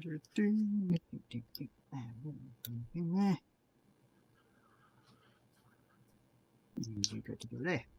That's the booster part done. That should be dry, so we can get a next coat on that one.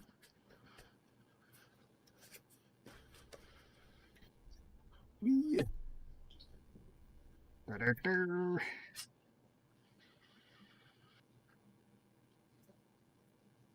One thing that's also slightly misleading about this orange paint is that when it's wet, it looks like it's very, very transparent. Yeah. But when it's on, it dries quite sort of thick. You know what I mean? Yeah, that's really good. I mean, I wouldn't use it all the time. I'm only using it for like certain parts, but yeah, it's not too bad. But it's not a paint I'd use every day. I mean, if you're airbrushing with it, then maybe. Is it an airbrush paint or is it? It's a brush paint, but you can use it as an airbrush paint. Oh, okay. It's very similar, as I said, for like Tamiya, believe it or not. Yeah. But this one, you can actually brush this a lot easier than you can Tamiya.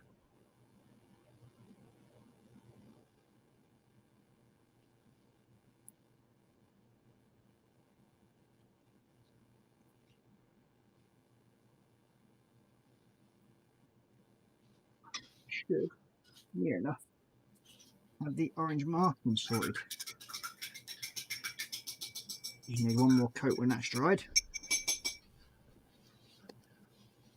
And then we can demask that and get the rest of the body painted. Yay! We're getting there.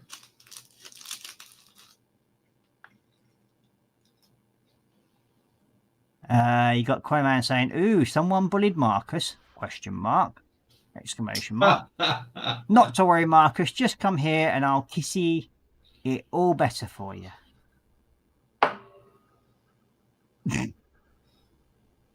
Then you got James saying, "Hi, Amanda. Not dead, which helps." And then you got Chrono saying, "Hang on, he tried to slipping me the tongue the last time I gave him a kiss better." Oh, for fuck's sake, one. Yeah.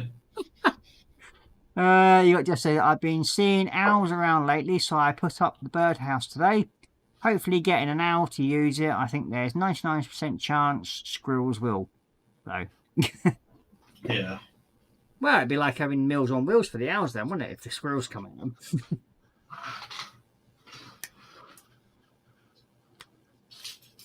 Or it'd be like an Uber Eats style thing for squirrels. Well, owls. The squirrels come to be eaten.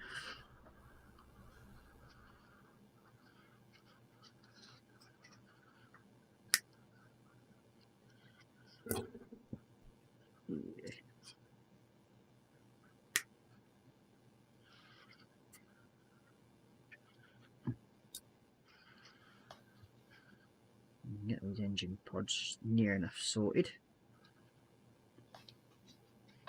Now, when I did the other one, I actually Yeah. put extra weights in my engine cells. Yeah. It just You made. put, well, hold on. You put weight in your engine nacelles Yeah. on the other big one. Yep. As well. Why? Just to give it that extra bit of balance. Okay. Yeah, it's just like a little fail safe, really. It's only like 10 grams in each engine cell. And it just adds that bit extra weight to the leading edge of the wings, which is behind the front wheel, but because all the other weight's near enough on the front wheel. So it's just a matter of making sure you've got the balance out right. Well, the balance is this: that if you don't put it over your front wheel, you're gonna have a tail queen. Yeah, it's got to be done literally so the weight goes in front of that wheel. And with this one, it's not so easy. Different? Yeah, well, the layout of it is different to the other one. Yeah. The other one, you had plenty of space to work with. With this one, because you've got that front nose turret, it takes up a lot of the space where you'd have for the extra weights to go in. Yeah. And then with the other one, where the actual ladders go up on the inside to go from the bomb bay to the crew compartment cockpit. Yeah. There was like a little extra like open area which you could actually slide a load of weight into to help offset it. Yeah. But you don't have that on this one. That's good to know. So Does it mention the same weight ratio? Yeah, it's the same weight. It's 300 grams. Okay. So yeah, you got to use the same amount of weight. It's just a matter of where you put it, and you have to be fairly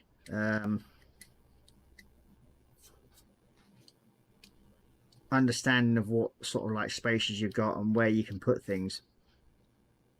And with the weights that I use, which are the old train ones, yeah, the flat weights, it varies on where you can put them and how much you can put in that area.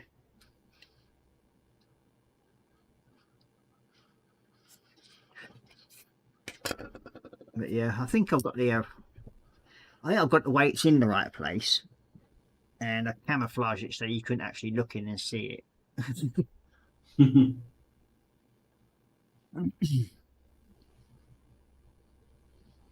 And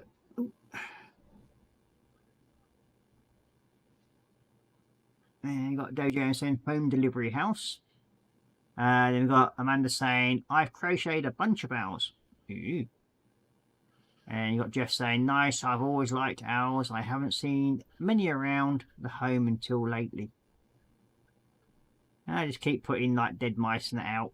They'll soon start coming around. You got Chrono saying, not saying I'm worried about Marcus finding his passport and coming to sort me out, but I did have it written into my will that at the funeral all the seats will have whoopee cushions.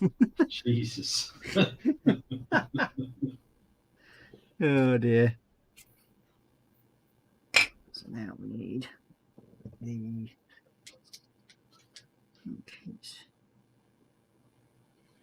sections go on the other side. We get G11. Yep, G11. Which is that one and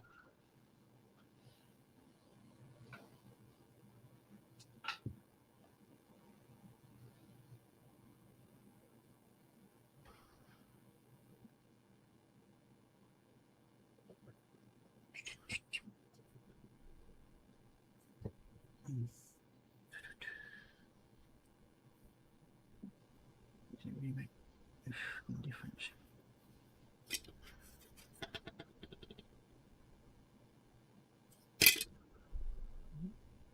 Oh, that's why, because they're the top turret ones, yeah.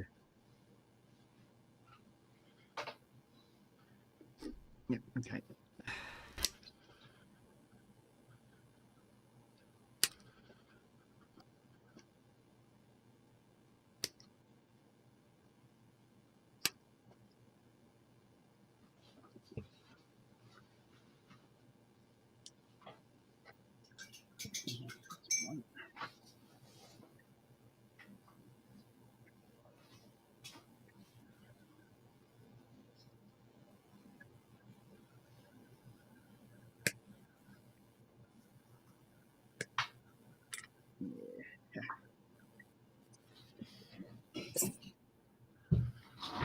Okay. Yep, you're in a beefy mode now. Yeah, just putting on the fan. Getting some circulation of air. That's all. So is Dan not good enough for you? What? Well, you said you wanted a fan.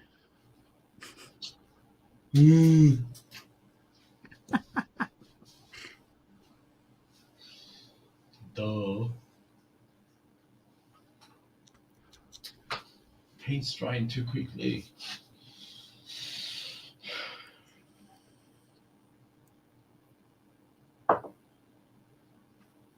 Okay, so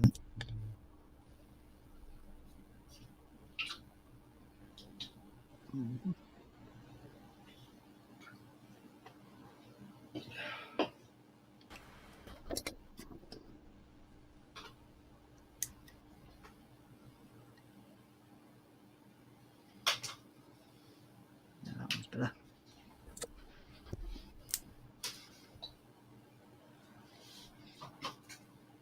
Ooh. So what I'm trying to do is now is there's a piece that go onto the engine cells that I'm going to do. Yeah. So then when I paint them, they're already in situ then.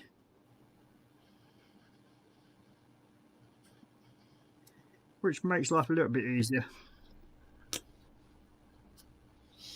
Does, doesn't it?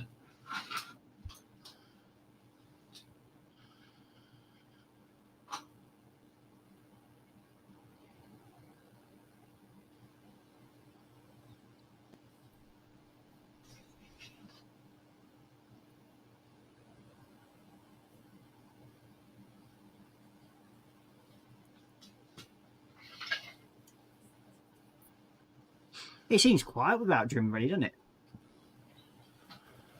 I think more work's getting done though. Well, yeah. That is one of the things, yeah. Yeah, I know. We all It's definitely- miss him. It's definitely quiet without him, though.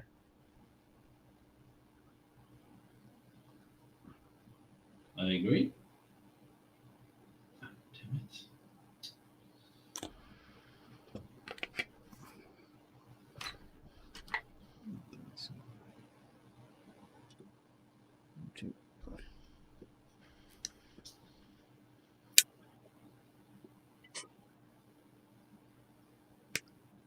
He'll be back. Oh, when he gets him sim sorted. Yeah.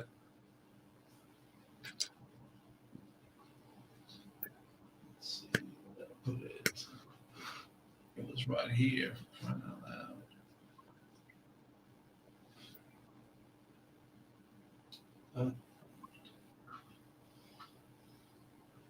loud. You got Conan saying, "It's okay, Marcus. You can have as many fans as you want. I'll be your groupie." Oh my god. Oh no.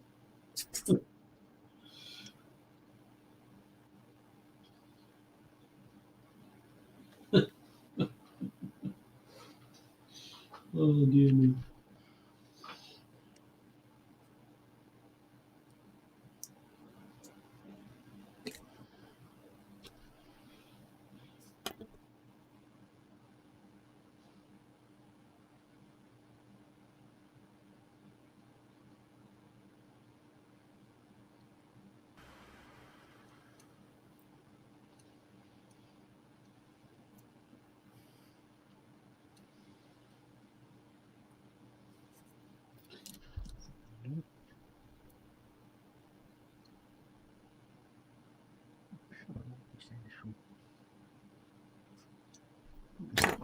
Okay. So, what's your plan for tomorrow? Moi is basically I'm going to grout in the tiles in the hallway. Hmm. Once that's done, I can then sort of start undercoating the woodwork. Hopefully, if it's not raining, I can then take the handrail outside, finish sanding all that off on the horse. Yeah. And then basically get all that undercoated and everything, so that's ready to go back on when I've sprayed the walls in the hallway. Nice.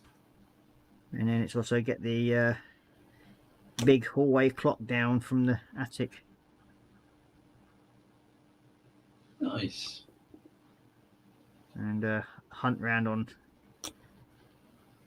one of the shops and buy a cheap clock to get the motor out of it for the clock hands. So I think the Oh. one that's on it's already knackered, you see, so I'm going to have to get a replacement, but that shouldn't be too hard. No, I don't think so.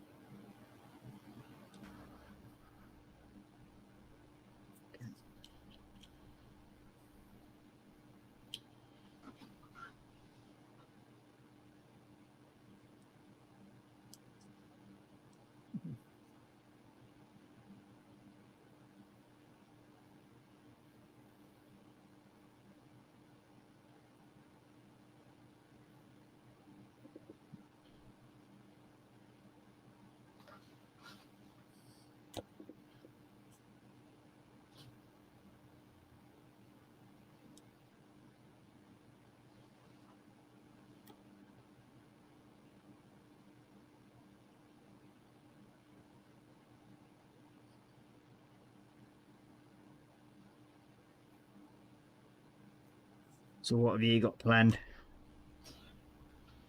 Oh, tomorrow is chore day. Need to do some laundry and stuff like that. Otherwise, I got no plans. I might have to do some. I might take the opportunity to do some work from home. Get it done before I get in on Monday. I will see. I might just go. Fuck it. And sit and play your computer instead. Damn right.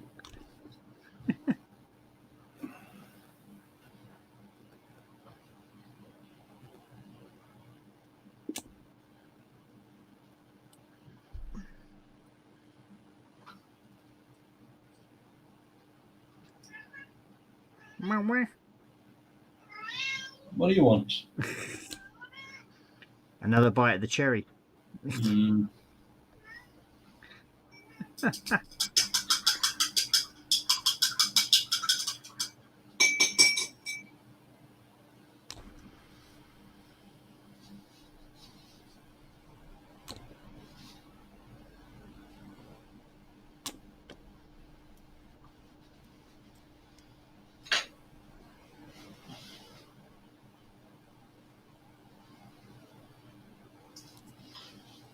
Dude.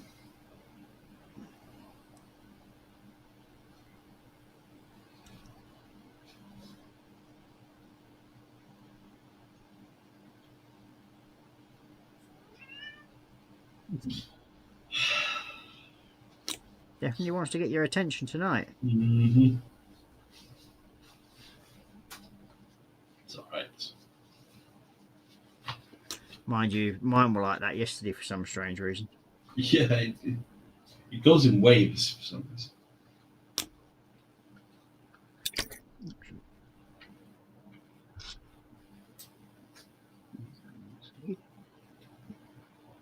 Let's see. You got Graham Morcovic saying, "We Kylie in a nurse's uniform, yes for me." And then you got Wayne saying, "That cat wants some plums." Yeah.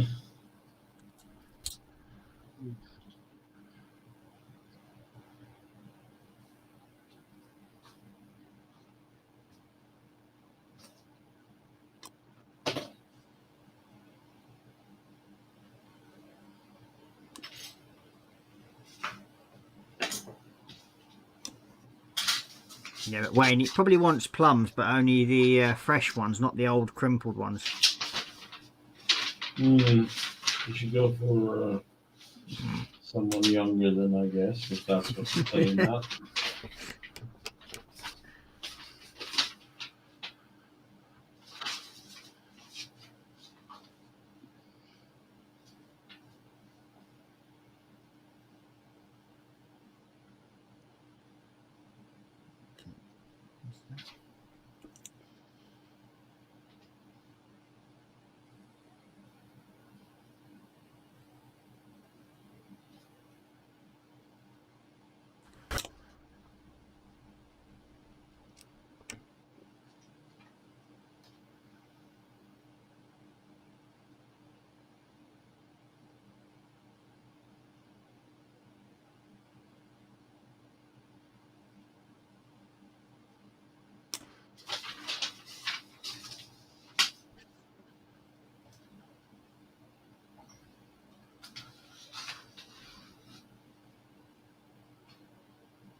Done. One more to go. One more to go.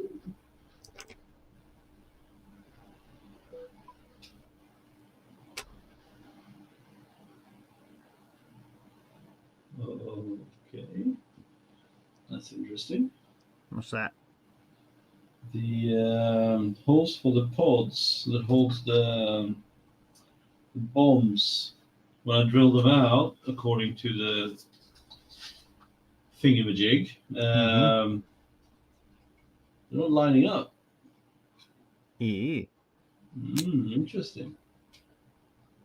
I would say they're about 2 mils off. That's quite a lot, actually. You might just have to indent it and then mark up where it is and drill a new one. Oh yeah, that's not a problem. I have drills. I have drill Yeah. bits.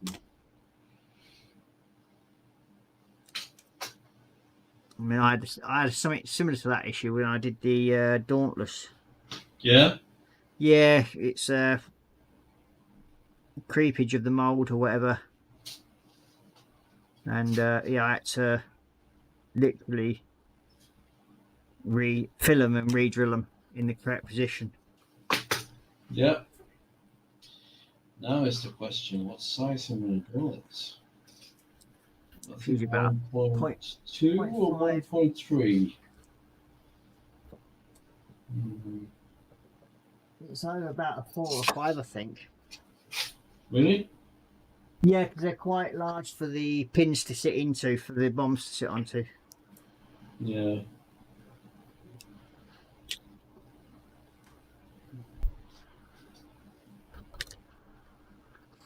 Okie dokie. That's that bit sorted. So now we need some aluminium to go inside the battery.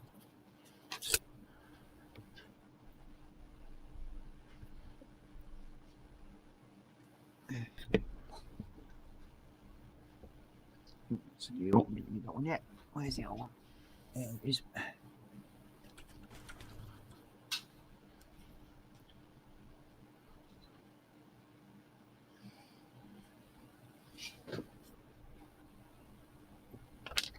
Okay.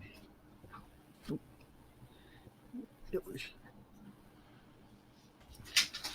Should be able to get that on as well.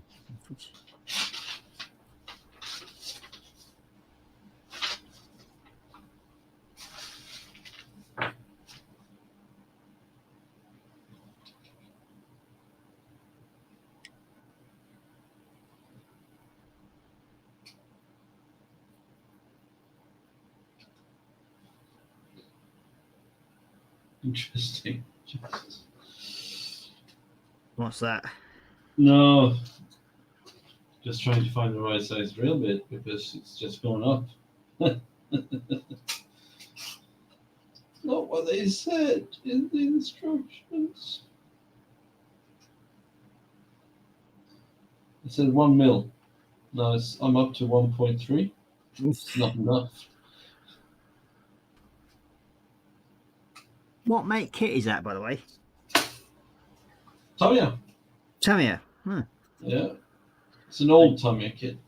Yeah. It's unusual to have issues with the Tamiya, though.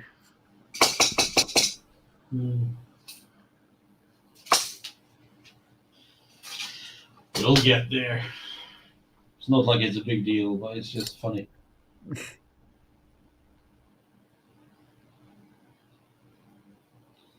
Just have to make it bigger hole. That's all. This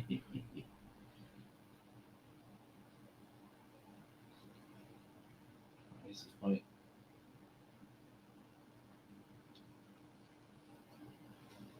So, have you watched anything good on TV lately? No. Well, I'm a sucker for B movies, so if I have a good B movie, I'll watch that. I'm gathering myself for Ashoka. Is that a name? Yeah, Shoka. Yeah. Yeah. So that's what I'm gonna watch, and I saw they just released Continental on Prime. That looks fun. The what? Oh, the Continental. Yeah, that's Yeah. one I'm going to sit and watch next. It's only a 3-part series, though. Doesn't Sadly. matter. As long as it's fun. I think it will. If they're going to go along the lines of John Wick, then yeah, that's going to be an interesting mini series, to say the least. That's gonna be good. We've got Wayne saying the cat wants some plums, and then we've got Jeff saying, "How is school going, Ross?" Yeah, it's the second week. I am enjoying it. It's an interesting sort of like way of doing things, because the first day I walked into class, they almost thought I was the teacher. Who's the gravedigger? This is. So yeah, it was a bit of a shock for them when I turned around and sort of like sat down as a student. It was like, huh? But I think a lot of them recognise that I've got experience with doing like multi-trade. So with one of the tasks that we do in the workshop, both the tutors that were in the class were looking after a group of young lads that were, say, being over exuberant. So they were sort of maintaining them. So all the other kids that were sort of like my age where I was working and doing part of the workshop kept coming over to me and going, well, how do I do this? How do I do that? So it was quite interesting. But Well, that's all right, though, isn't it? yeah, I mean, but what amazed me is that instead of the teacher getting upset, he come up to me at the end of the lesson and goes, well, thank you very much for your help. And it's nice when that's recognised, I must admit. I agree. That's how it should be. Yeah, he's sort of thinking like, well, I've got the knowledge I have of what I do, which is basically laying out the boards and getting ready for wiring up.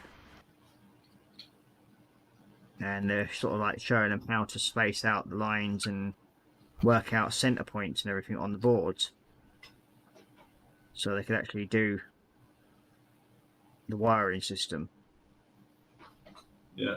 So showing them all that, and sort of like surprised when they was literally stood there listening to what I was telling them to do, and it was quite surprising, to be honest with you.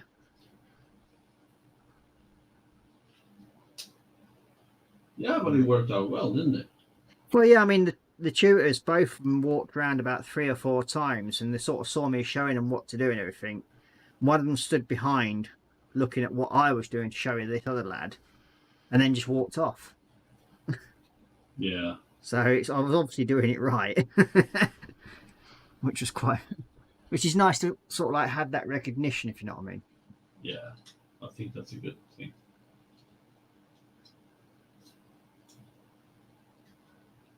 It's also a bit of respect, right? Well, yeah.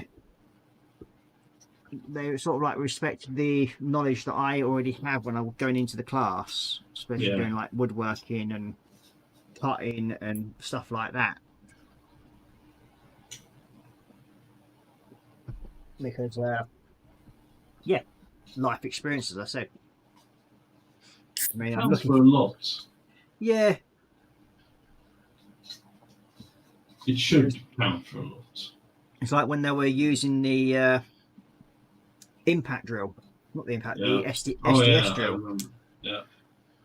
That was quite funny because both the tutors sort of looked at me as if just thinking like, oh, well, Ross will get this done quickly, and sort of showing. I said, well, no, let the young lads have a go with it. Because, I mean, with me doing it, it's like, yeah, 30 seconds, job's done. Which I understand what they wanted. They wanted the job getting done quickly and sort of use it as a small training sort of thing. But I said, no, they need to have a go with these sort of machines because they will be using them. I mean, it's like everything, right? If you don't Yeah. drive a car, you will never learn how to fucking drive a car, right? Yeah. And the look on some of these lads' faces when they started using this impact with this SDS, it's like, what the hell? And Really? this was only sort of like one of the small SDSs, not one of the big powerful things that I have. And yeah, so I got asked the following day. Well, I've got asked if I can bring the bigger SDS in next week to show them. So I said, yeah, I can bring one in. So yeah, that's my SDS will be going in with to college with me next week.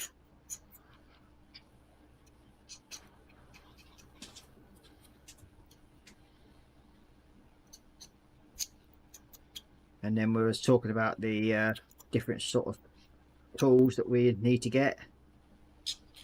Yeah. And one of the tutors sort of like went, oh yeah, you got them.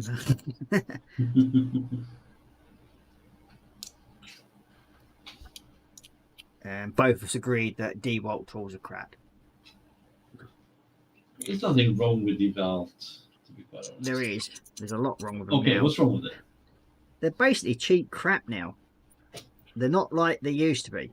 Before, yeah, you could use and abuse DeWalts. No issues. But nowadays, you drop them, they fall apart. Before, you could drop it. No, I get it. There is always It's basically turned out to be made with the cheapest materials possible now and charge the most money as possible.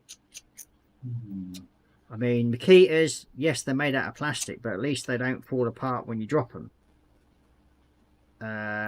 Milwaukee, another good brand. Doesn't fall apart when you drop it. Good solid tool.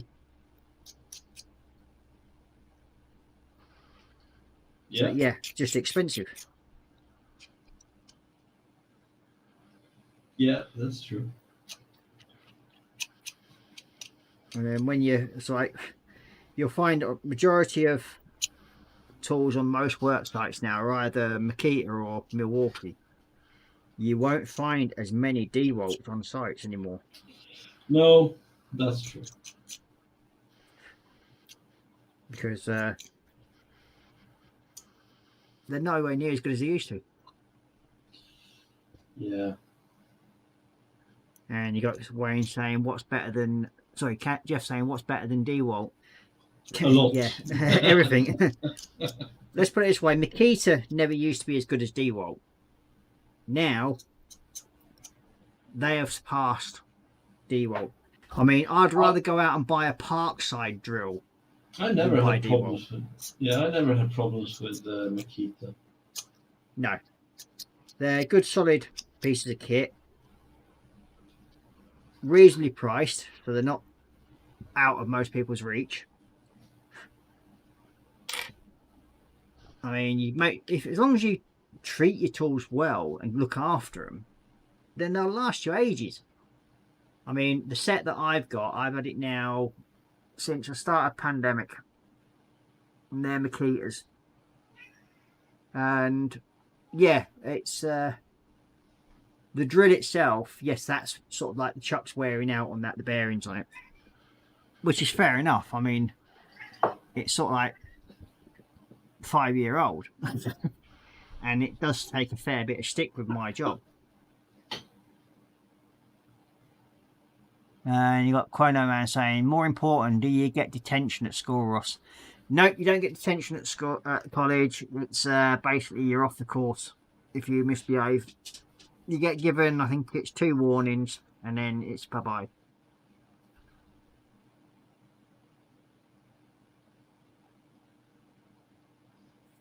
You got Wayne Way saying, going to call it a night, struggling to stay awake, has been a busy day. Before I go, One Piece live action has got the green light for next season. I know. It's really good. I like it. Yeah, that's gonna be that's been an enjoyable season so far, that series has. I've actually quite enjoyed watching that. But it certainly lives up to its characters, let's put it that way.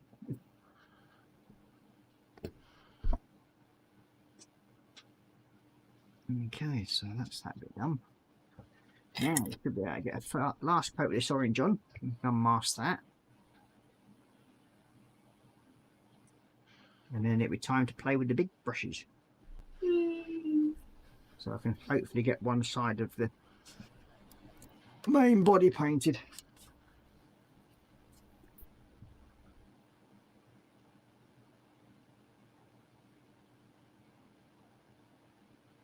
This is on. I should be able to unmask the yellow stripe, well, the orange stripe.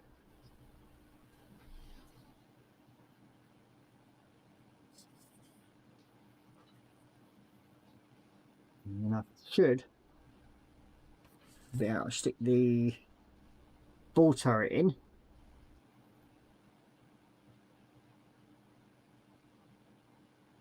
Yeah. And then once I've painted the plate that goes over the ball turret, once that's painted, I can get the ball turret in and sort that part out. And then that's another loose bit sorted and into the unit. There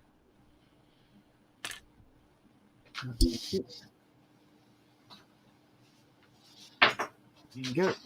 And that should, in all theory, be nice and tangoed. You're there.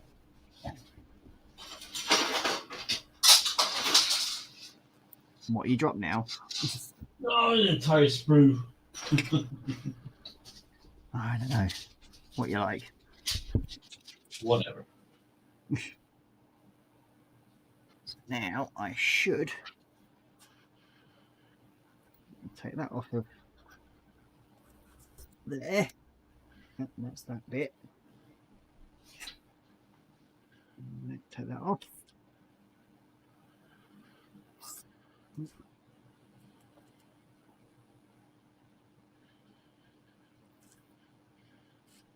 Yosh. This on the side.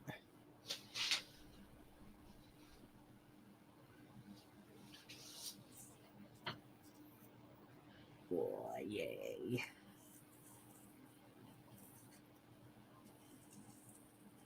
Oh, you beauty.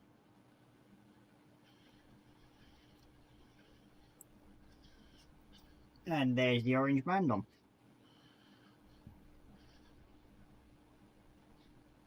So again? That's the Oh, orange band. wow. So how are you going to paint the body without kind of contaminate that one? Believe it or not, there is a slightly raised edge. Oh, okay, cool. So I can paint up to that edge. Like on here. So I've got the same thing with this piece here, because it's what the goes for the ball turret. So what I'm going to do, I should in all theory be able to clamp that onto there like so. And then with this brush,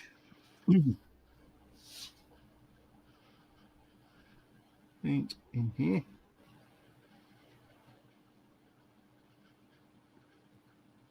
You're in place the buggers now, aren't you? Yep, thought you would.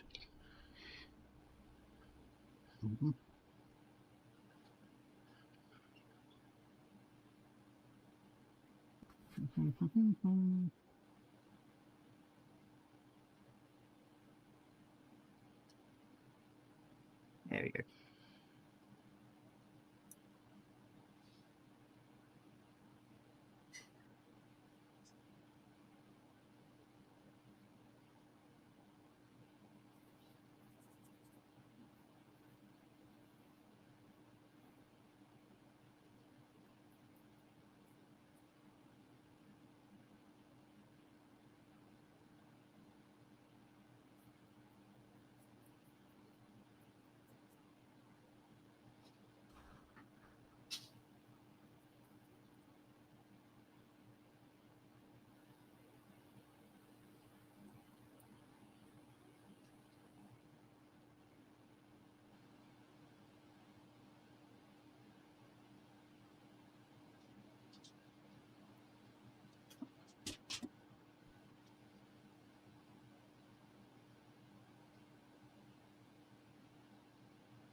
Dan saying, well, you got David saying Night to Wayne, and then we've got Chrono Man saying working on a 1/8 scale Knight Rider kit.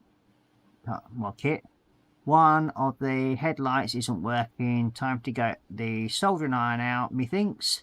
And if that don't work, then I may get the fecking hammer. Yeah, it can be a bit annoying when that sort of thing happens.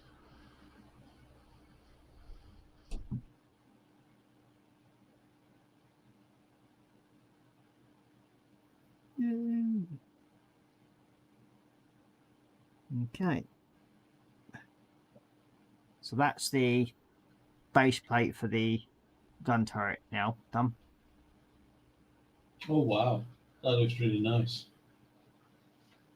And once I'll give it another coat of aluminium afterwards, and then I'll gloss coat that, and that will seal it all up.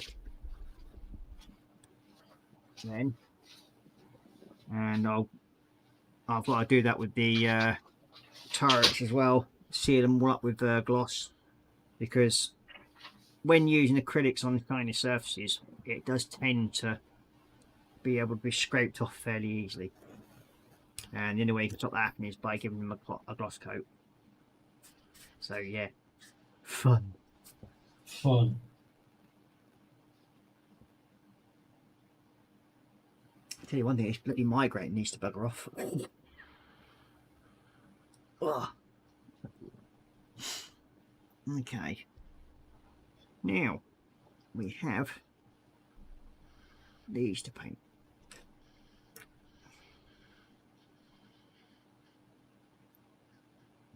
There.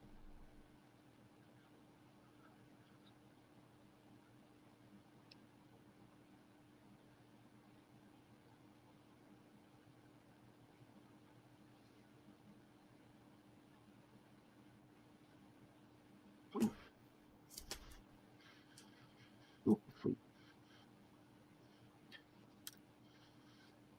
And we get the superchargers painted now.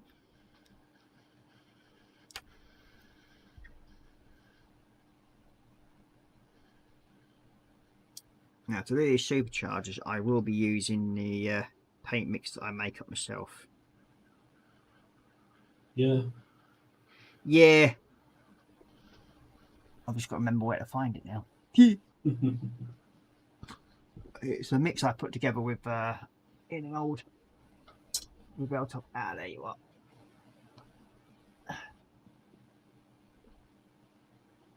Now, what I do generally, if I've got any, like using any metallic paints, any that I have left over generally goes and gets thrown into this pot here.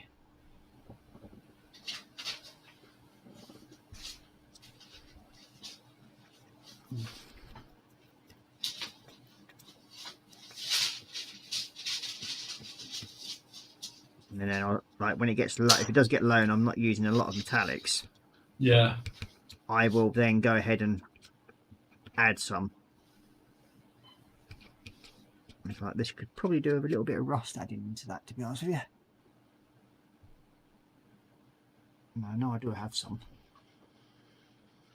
Move that out just so I don't knock it. Ooh,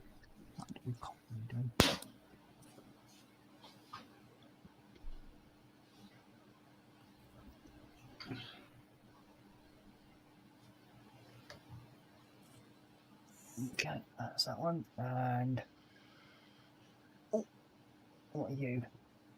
Ah, there you are, the rust.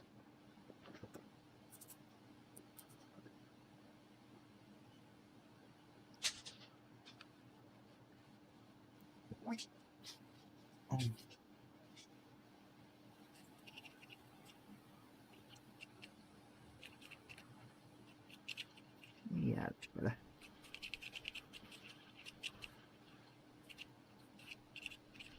Now, once I've actually got these painted up and dried out, Yeah.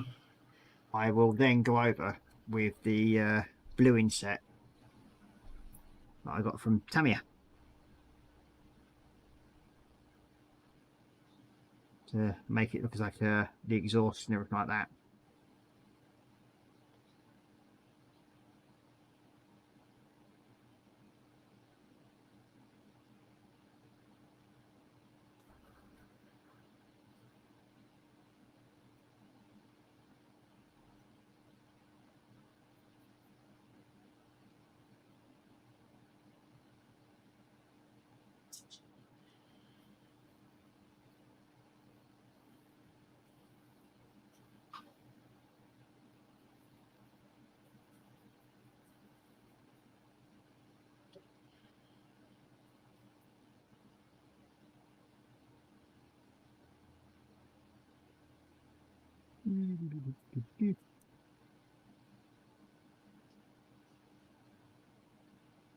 That's what it looks like with the mix on that I put on.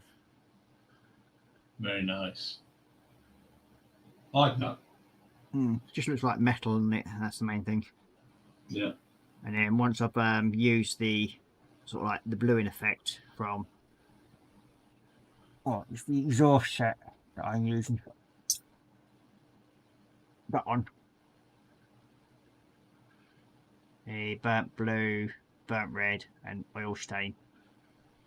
So I'll use that, and I'm going to be using that oil stain around where the engines are once it's actually sorted and dried. So then it sort of like makes it look as though it's like the engine runoff. So yeah. But as I said, that's all I do is just mix it up. Just throw any metallic paint left over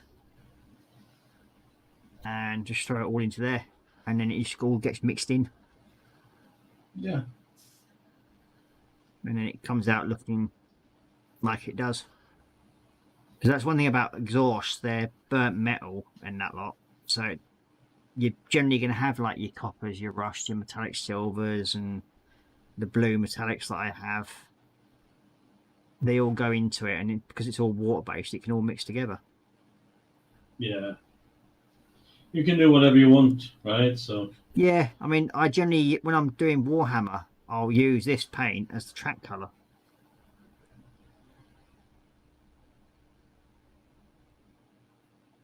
And then once you've actually weathered it up a little bit, it looks quite decent.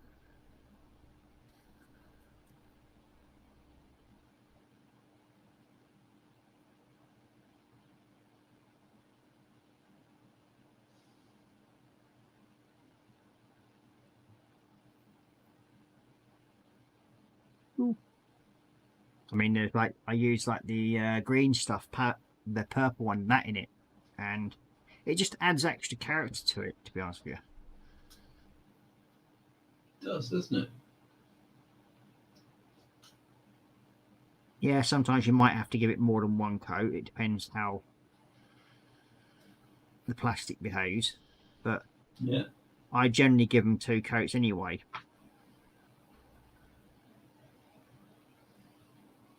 Because your first coat will always look as though it's a bit washy. Yeah. So it's just best to give it 2 coats. And that's no different to when you're actually a painter and decorator as well. Hmm. The only ones you don't give 2 coats are 2 of your gloss paint. That gets 1 coat to finish. Yep. But everything else gets 2 coats. That way you've got a nice solid base to work from.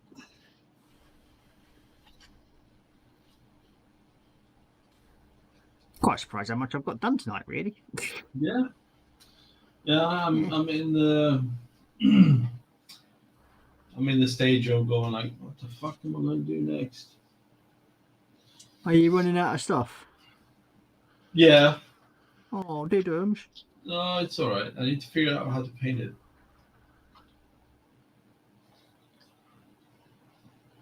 Yeah, because Marcus has lost his decals. No, it didn't come with the kit, you bastard. He lost his decals and says they didn't come with a kit. Oh, now you're just starting trouble. Would I do a thing like that? Yes, you would. I wish it would have come with the decals that's original to the box, right? When it didn't come, I did receive a set of super decals, which I'm going to use some of it. They're pretty nice, actually. That's a point. Show me this bloody Indian head thing that you're on about earlier on. Right, give me a second.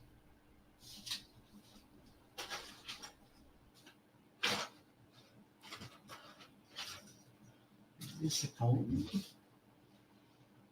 don't know if it shows very well on the box, but Ah, you mean that one for around the cowling? Yeah, well, the one I've got is similar to that, but not. It's just Not got a the white circle background, yeah.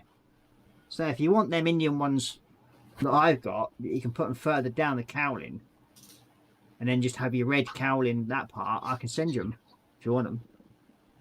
well, it's all right. I've been thinking about doing something different with this one, due to this. Right, so I just need the coloring right, so that I like it. So it'll be a mix. So it'll be a what if aircraft, basically, or it will not be period correct. Just saying.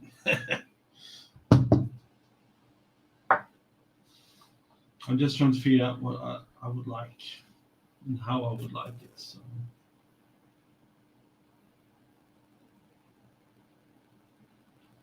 I think I'm going to do the grayscale like I told you about before.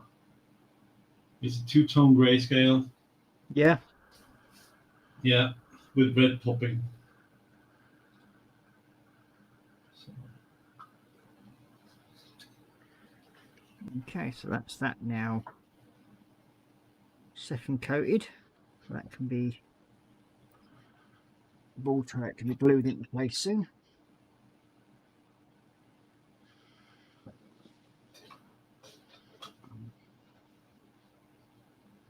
You got Chandler saying nice paint, Ross, and David Jones saying those models are coming along nicely. Well, thank you very much.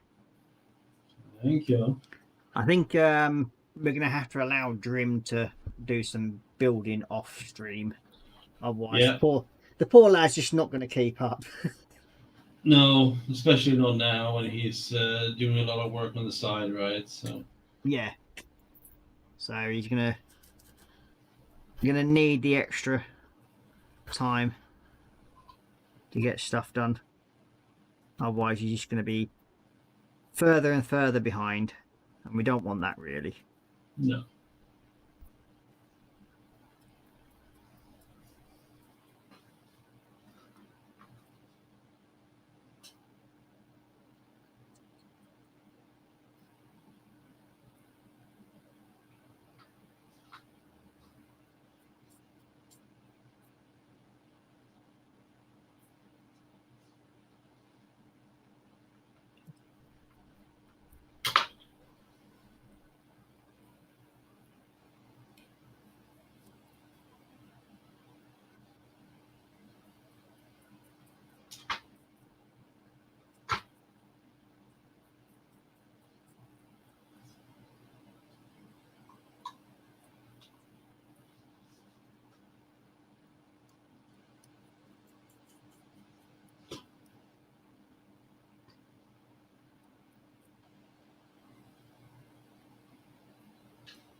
That looks good though, I have to say.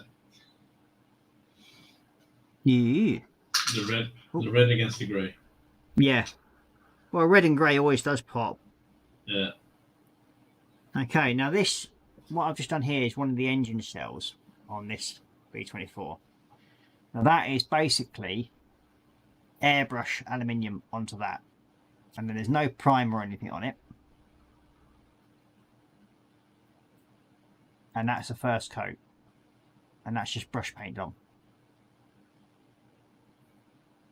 Very nice. I like that. So I'll be doing the whole of the body the same way. Yeah. So that just goes to show that you can airbrush paints. Especially the metallic ones. You just got to have the brush right and basically don't use it dry. Use the brush wet. Yeah. Otherwise you'll get drag marks and everything else. So yeah, that's just I thought, well, I'll just do one of them to show people. Have you run out of stuff to do there, lad?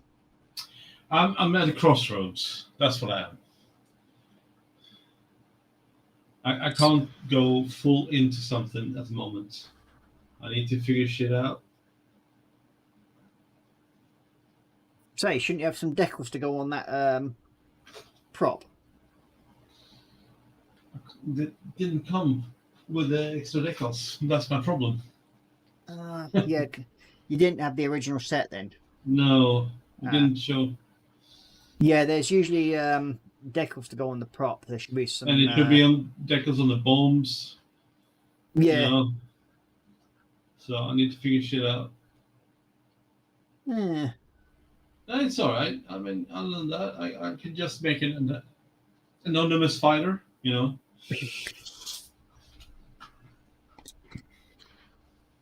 But for me, yeah, pretty much done right now with this one. Well, I suppose we could come up and just sit here and chat for a bit in a bit, sure. We can do that. That's fine. I mean, I'm quite happy where I've got to, but I'm gonna quickly nip off to. I'm not stopping Toilet. you. You can continue building. That's fine. Okay, I'll be back in a second anyway. While I just go for a quick reason. 1, 2, On the way back. So you know. 3, 4. Jesus. Poor time management, dude. Yeah, people. Since I don't have the original decals, I can't do the how it came in the box, basically. Olive drab top. Well, I could, but I wanted the chief emblem. However, I had an idea because I'm building a Spitfire at the same time with a two-tone grayscale with a red nose cone and stuff like that, just to put them together, so like an American version and a British version. But I'm having doubts on what to do. I do love this kit, and I do love how it's coming together. It's really nice. So I do love red against gray. So that's probably how I'm going to go. So two-tone gray. I have some decals for it, stars and bars and stuff like that. Yeah, that's what I'm doing at the moment. So I'm at a bit of a crossroads on where to go with this one. I could go the olive drab one with a grey bottom, but we'll see. We'll see. It's yeah, I have to do some decisions. But it's a very nice kit. It's a Tamiya kit. It's an older Tamiya kit. Everything fits really well. I'm super happy with it. I just wish I had the original decals with it, because that would have been fantastic. What I have is a format. So what I have in decal wise is these decals, which basically is two types of builds. One is the one with the C is the formation build, which has no guns and no weaponry or anything. So basically, a very, very, very plain type of P47. And then you have the one with the this tail marking. Looks a lot better, and it also has these pinups. I don't know if you can see it. These kind of markings on it as well. But it will still not be the same, right? So I might use some of these decals and then make a what if or a different kind of style. So we shall see what the end game will be. Whatever it's going to be, it's going to look great. I mean, the kit itself is fantastic. It fits, everything just fits really well. It looks great now, as it is, but you know, it's primed. So yeah, that's where I am, and that's why I'm having a little bit of doubts, a little bit of what direction I'm going to go. I like the, for me, with the prop and the extra fuel tank in red, it really pops well with the gray. And the fuel tank originally is also red, so that's good. And as Ross said before, there's supposed to be decals on the props on each prop. Sadly, I don't have those, so we'll see what I do with that. I might try to finagle something, but we'll see. Anyway, that's where I am. Well, at least you know something then. Thank you. Thank you.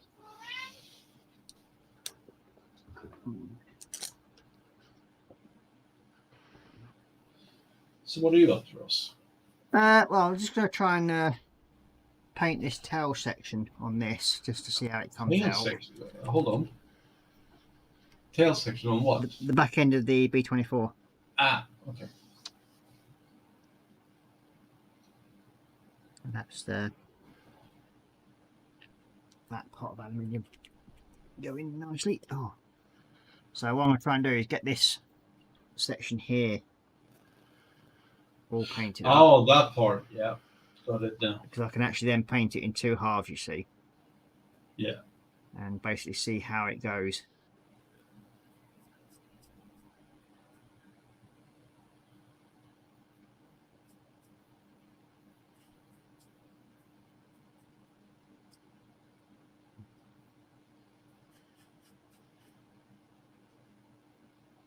Because once you start painting the areas, you've got to be careful that you don't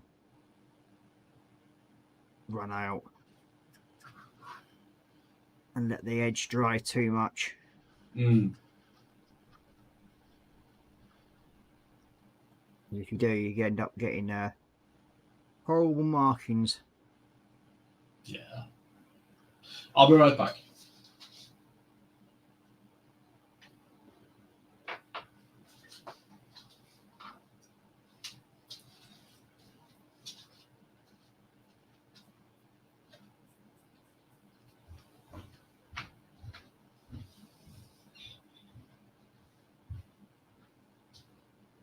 So yeah, hopefully, I'd say probably another couple of weeks, I can start getting the wings onto this thing and move forward a bit more with it. But yeah, she's going to be certainly a lot different in colour wise compared to the other one. I mean, lucky enough, this one's near enough all grey. I mean, all silver on the body of this one. Yeah. Whoa.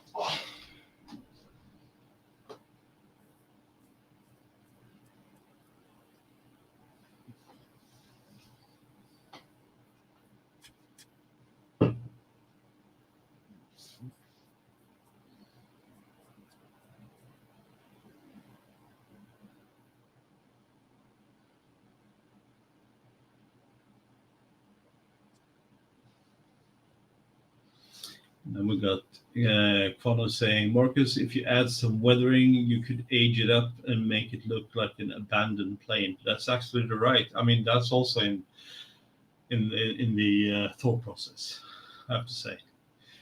And then Candy is saying, red on gray will look great, I think. Yeah, I do love it. It really pops. It really pops the colors. And then we got Candy saying, no guns, no weaponry, oh, no fun. Exactly that. You wouldn't want to do that. I mean, it's got like 8 guns, and it's got rockets, and it's got bombs. It's like, why not?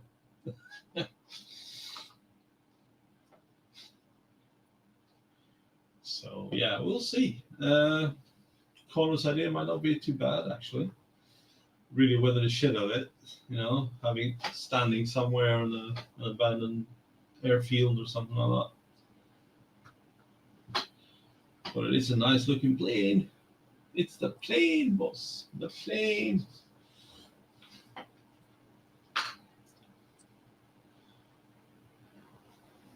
I just feel like, I have to weather it properly. I haven't done that yet. That's the first for me. Never weathered a plane or anything else as well. I do have weathering stuff, so it might be fun, actually. That'd be another skill base, wouldn't it? That's the main thing. Yeah. It's just feel like, the first one I'm doing is on this beautiful aircraft. It's like, fuck. But maybe maybe it doesn't matter. You know? Just give it a good go and see what happens. I guess you can always redo it. You know? Yeah.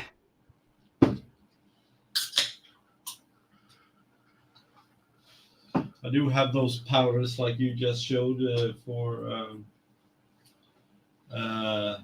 like you have the makeup case on the map there. I have something similar, so it's that one's mainly used for exhaust. So I might try some chipping though. Paint it silver and then paint over the silver to do some chipping. Yeah, you could do that. Yeah. So there are plenty of ways we can go. I think where I'm at is like which way to go. That's why I'm a bit where to go and how to do it justice. I think that's it. Well, that's like with all modelling, isn't it? It's like when you get to that stage, you know you've got a certain thing to do, but yeah, it's whether or not you can actually get the effect that you want out of that.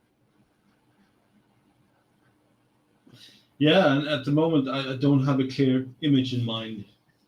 No.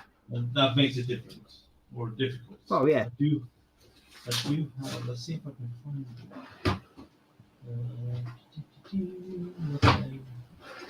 well, I do have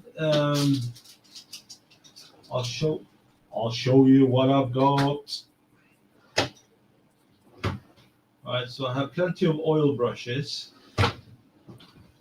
I also have these here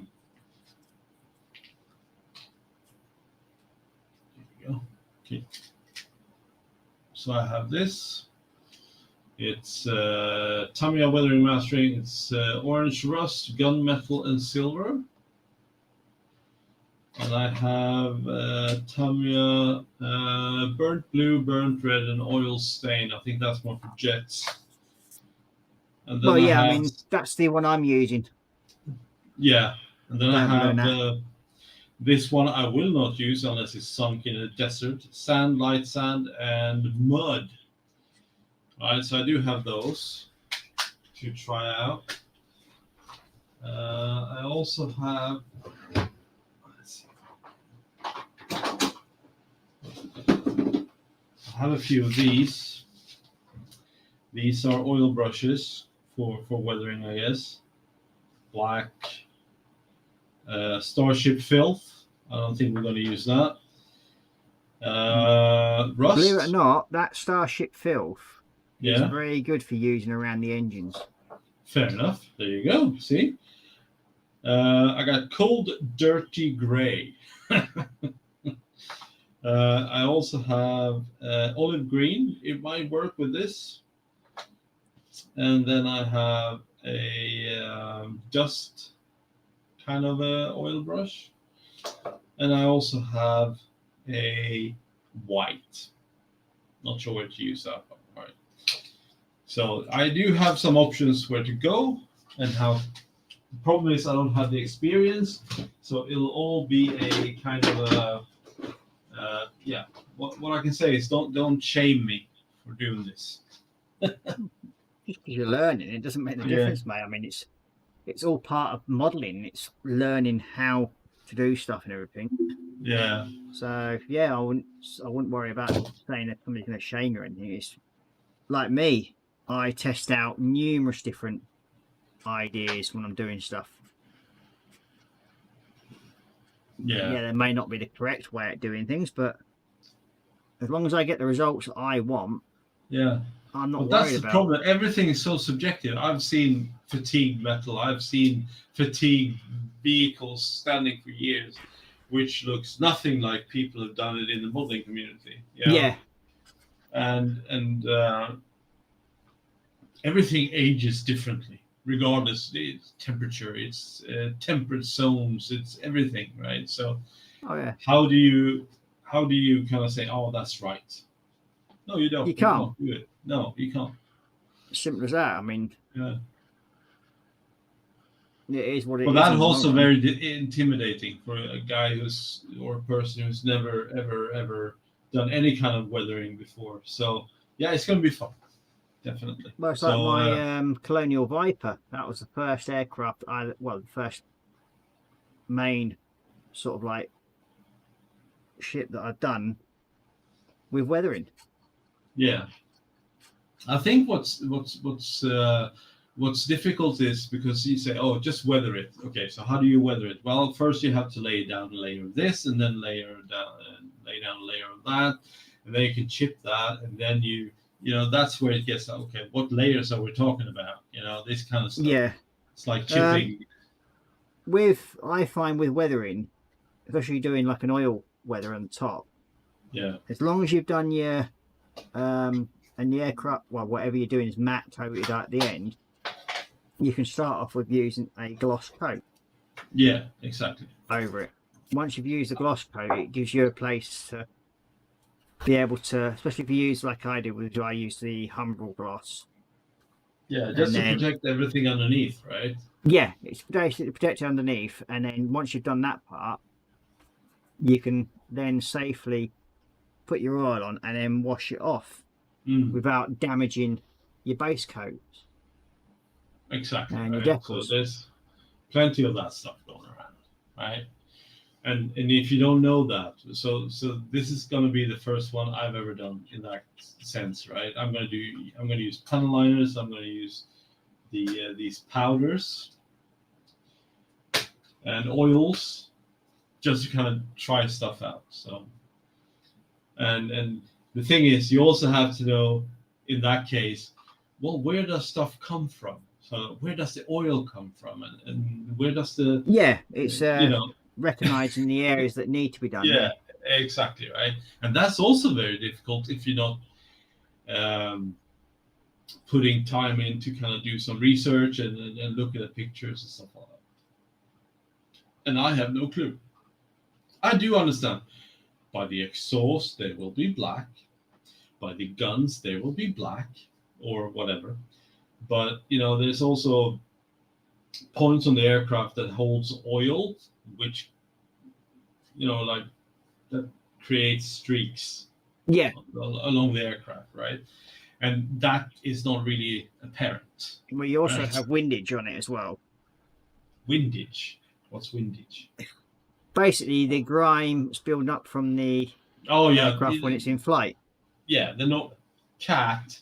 Can you stop it? Oh, she's on the mouse. Jesus. So if I go offline, she learned how to click the mouse. Just saying.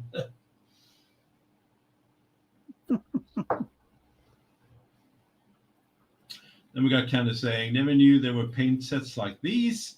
Candy also says, I just ordered some Starship filth yesterday. Yeah. Yeah, I've got to get some myself at some point. Starship filth. I do love that name. Filth. So basically, just to show Candy how these sets look. So basically, it's like a makeup kit, right? So you get a brush or two types of brushes, like this. And then you have and you just put it on the model. This one has been slightly used, I can see. Do you know how to clean these? What the brush is? The brush. Yeah, that comes with the kits. Just wash it with water and let it dry. Yeah. Yep. So yeah, these are pretty cool.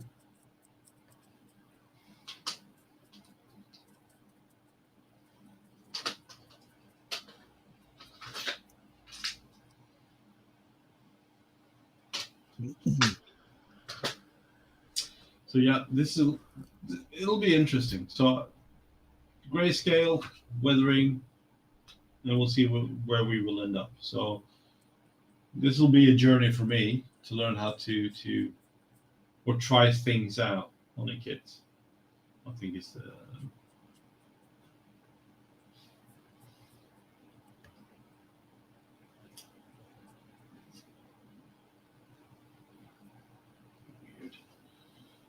One stand is like solid, and the other one is like, not sure I'm gonna hold.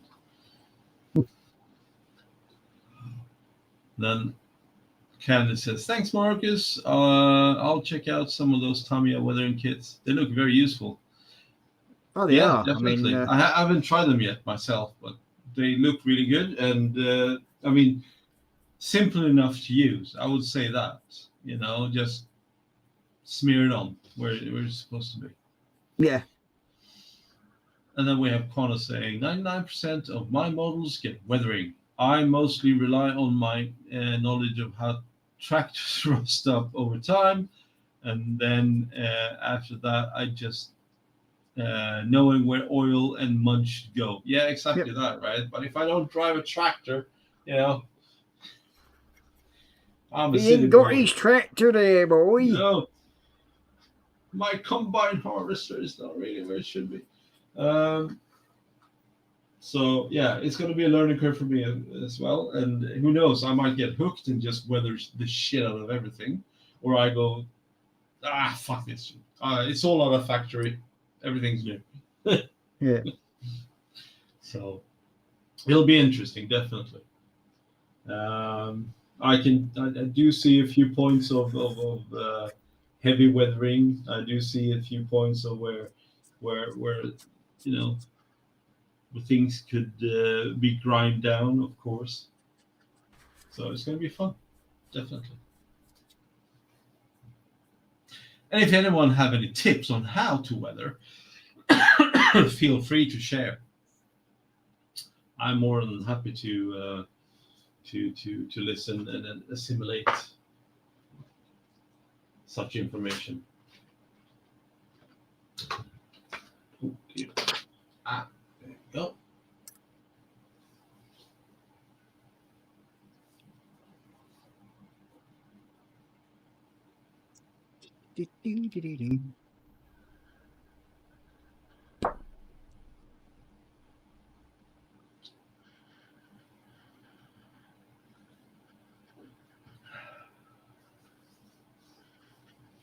Inquano, I've seen your Ecto.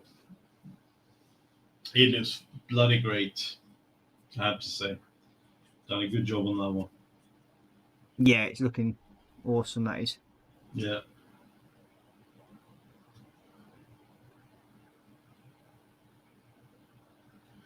Well, if you ask Quino nicely, he might give you some one-to-one time to help you build up your skills for you. You had to go there, didn't you? I'm sure he'll teach you how to do your one-to-one skills on the old weathering. Good for you.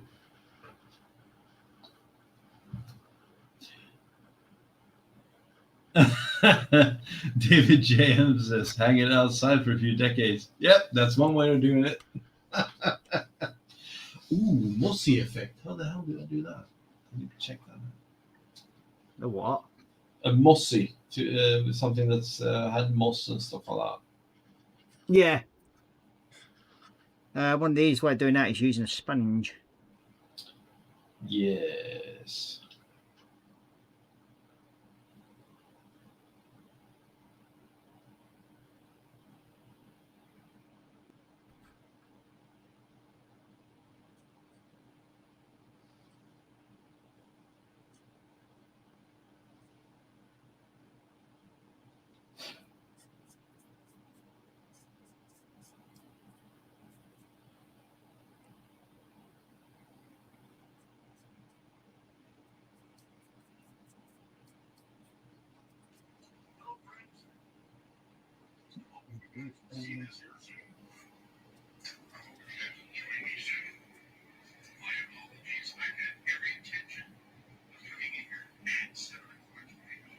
What the hell are you watching? Nothing. How rude could that be, eh? He's watching something else on. I wasn't watching. I was just checking something out. Jesus fucking Christ. Yeah. Get over yourself. How rude. Blah, blah, blah.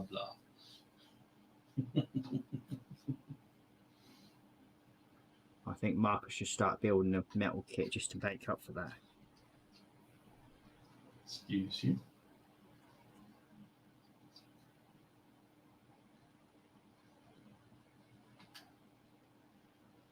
That's awesome. Actually.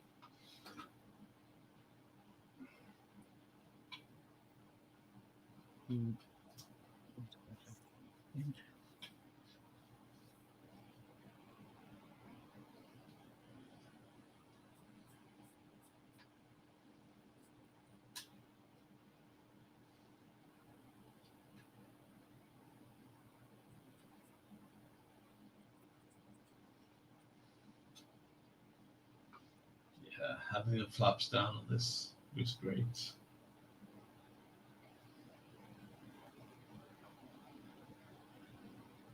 Give him 2 minutes peace and quiet, and he's playing with his flaps already. Can't do anything.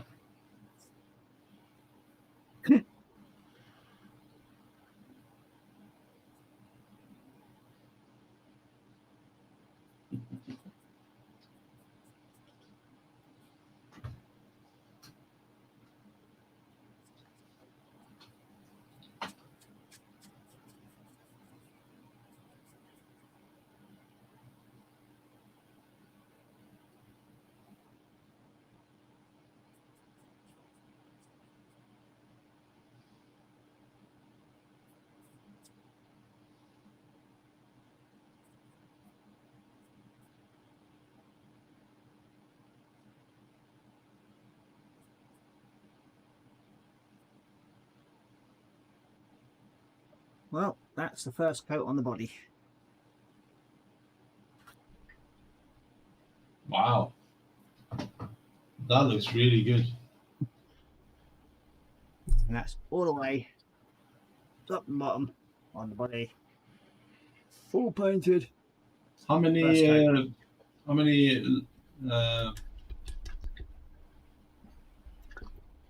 turns are you gonna do?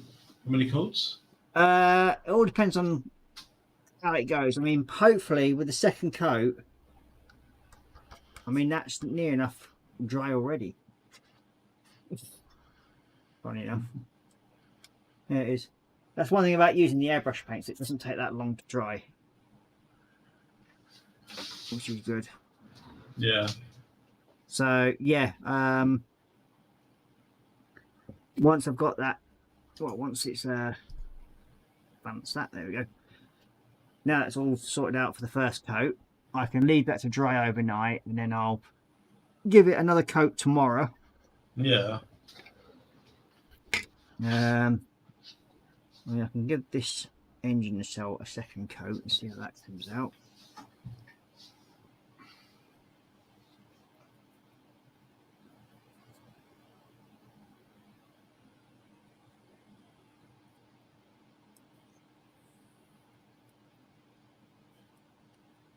Because I mean, I haven't actually used any primer on this, believe it or not. I've just painted the Yeah, airbrush. that's controversial. Yeah, You know. I've just literally painted it with the airbrush paint. Yeah.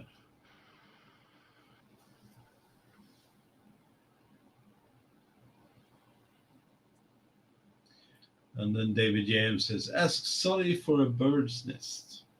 And then Connor says, "I just did 3 sensible comments in a row. I feel dirty and cheap now." Ha ha ha ha. Connor says also, "Marcus, shouldn't your flaps be pink?" What the fuck? You did so well, Connor. What the hell? Okay, so that's... Actually, that don't look too bad with 2 coats.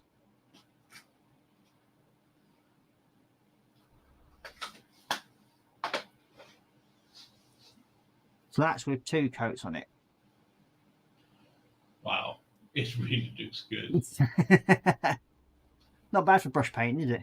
No, it's not. So yeah, and as you can see, as I said, like none of this has had any primer on it, straight to plastic. And yeah, that's why it's sort of like when people say, "Oh, well, you got to use primer on this, you got to use primer." No, you don't. I think it's It all depends on the kit, how you want to do it. I mean, there's certain things that yes, that you needed, like I've had to prime, which was the tail section because I've used yellow, yeah. and it's always good to give it a base coat to go onto, especially when you're going over grey. It can be a bit of a pain with going over yellow, so I undercoat mine in white. Yeah. But paint anything yellow, it's either use pink or white.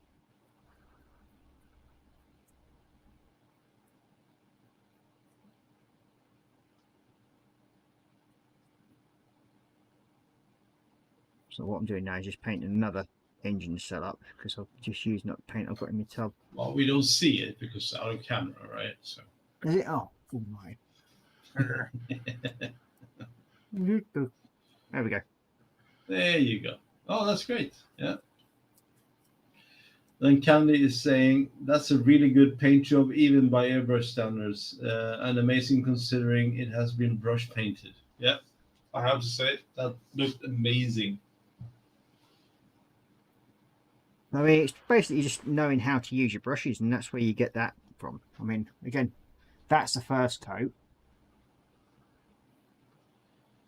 So Yeah. And then we got Candy saying, interesting, pink undercoat for yellow. I have never heard this, but it makes sense. it just helps bring out the colour. But as I said, I mainly use white. Marcus likes his pink. What? So I wouldn't want him to get overly jealous if I started painting my models pink. So we have to leave that to him. Yeah, whatever.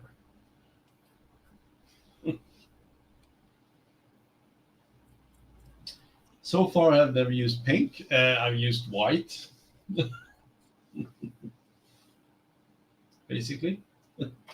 That's what he tells us anyway. What do you mean? We don't know what he does in his private time. Ass.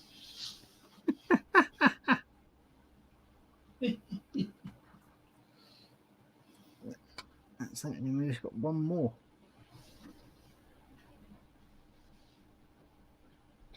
to do. And that's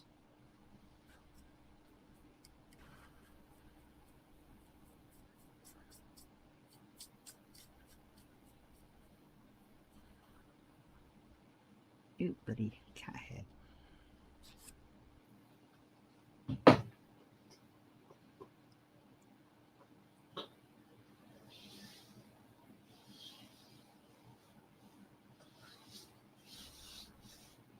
But yeah, I like it when with Vallejo paints, they just lay down so nicely. Yeah. And then to use as like airbrush paint as brush paint, a lot of people were sort of like, when I mentioned this, it's like they've looked at me and thought, well, you can't do that. Well, you can. It just takes. Yeah. Sometimes it takes a couple more coats, but I mean the silver or the aluminium, for some reason or other, just lays down beautifully. Yeah. Yeah, you've got to use a wide brush and you've got to use the right type of brush. But I think it's all about experience, right? And how yeah, knowing I mean, how to do it. I've done this quite a few times now. So, and if you notice, I'm not putting the brush that way and doing that. I'm literally laying off the brush as I'm going. So I'm literally laying down the brush as if I'm doing it that way. Not going like that, like most people do. Yeah. And then Connor says, "Yeah, Ross, I heard Marcus like pink, especially for his tutu." God damn it! He's letting out all his secrets now.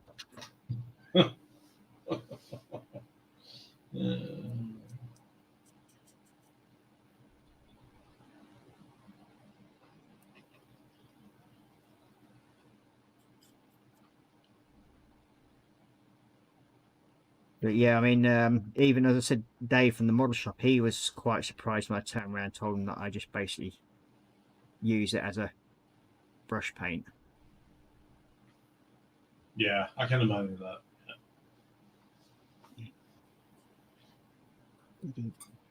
Catfish.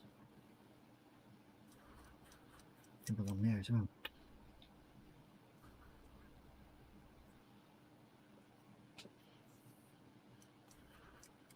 So it's got it.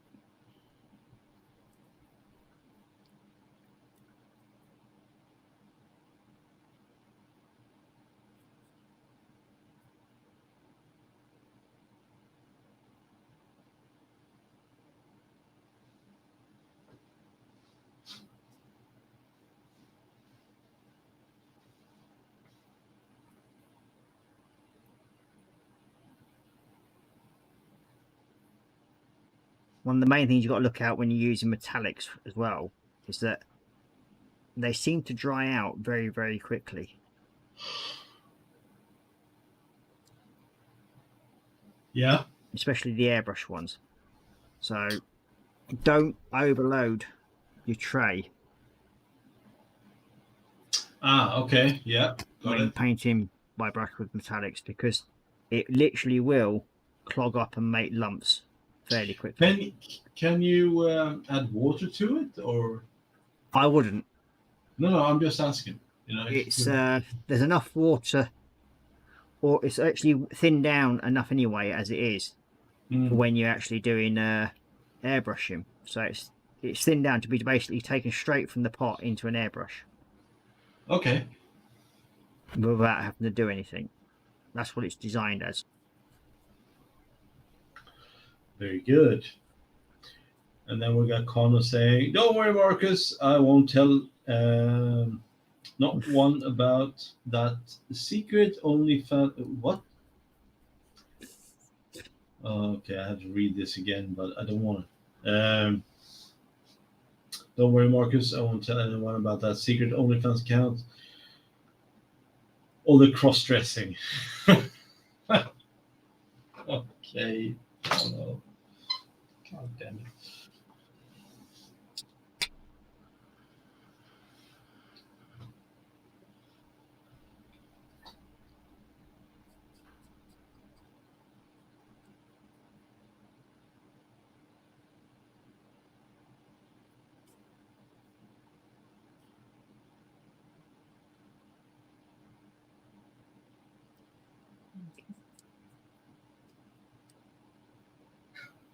The bloody cat.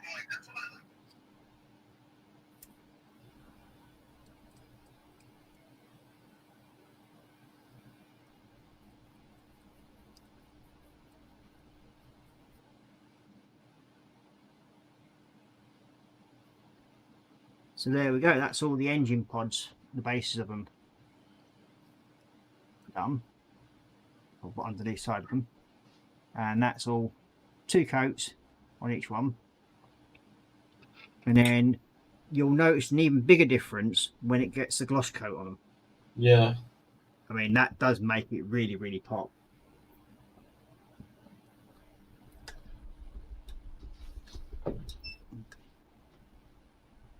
Now the difference is when I do the wings on this one, the size brush that I use for them. Yeah. How wide is it? Where are you? Just had you a minute ago. Where did I put you?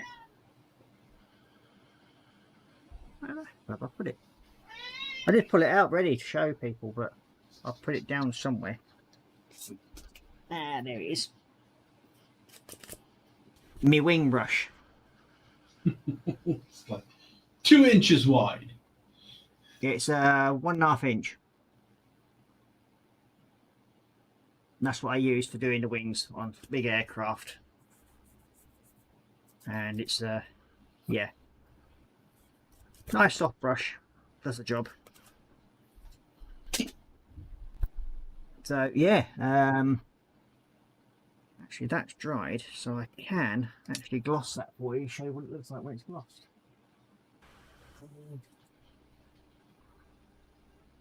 There it is. So I'm going to put the lid back on that one. Move that out of the way. Okay, so the brush I want this one.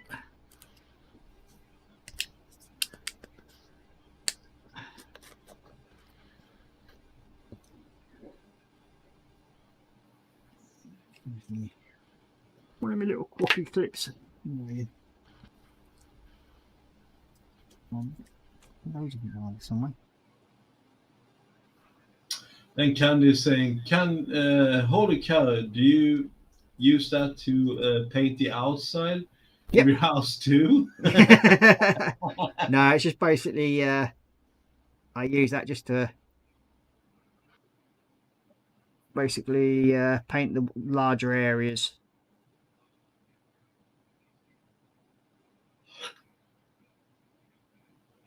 So Then we got Connor saying, 1.5 inch. Wow, you're a big boy, Ross.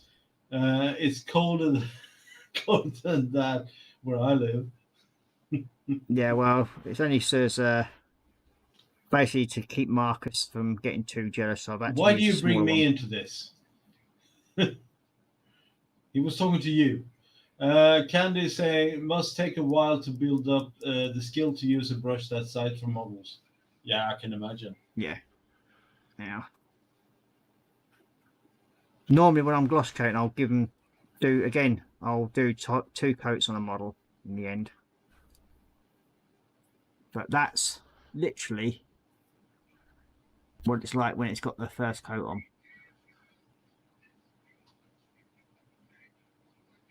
Of gloss. And that's all brush painted, so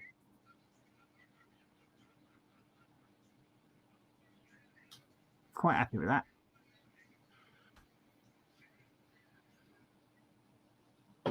So yeah. Oh, shut up. But it does mean I've got to go and buy some more Humbrol gloss at some point. Yeah. Yeah, it's not going to be enough to do this whole plane. I've only got like half a bottle there, I think. Yeah, about just over. Stuff from the gloss coat? Yeah. Yeah, that's that is an enamel gloss coat. It's not the water-based. I don't like using acrylic gloss. So you can put a enamel coat on a gloss coat on top of acrylic. Yep. Yeah. Okay, that's good to know. Yep.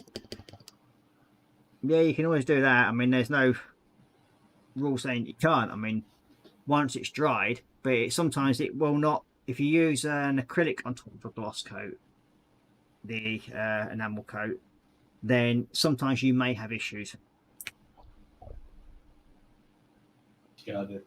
Thank you.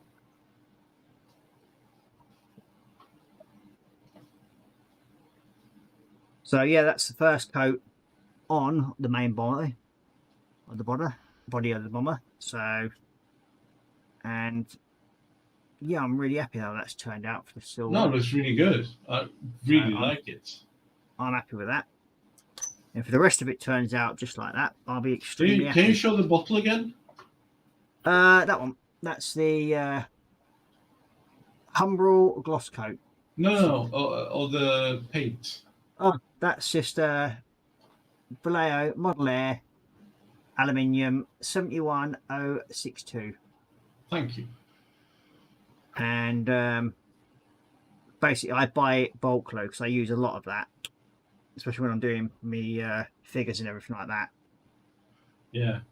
And as you see, I've got the weathering set there that I'll use on these. So they're all now, they should be dry actually. Yep, they are. So they're ready for weathering up. I'll probably give them another coat though of the main colour first. So yeah, they'll get them done. But yeah, I think I'm at a point now where I can't really do much more. Well, I could carry on for quite a lot longer, but Marcus is getting old and needs to have a break. Blame me. I didn't tell you to stop, did I? Yeah. So yeah, I'll just want to face cam.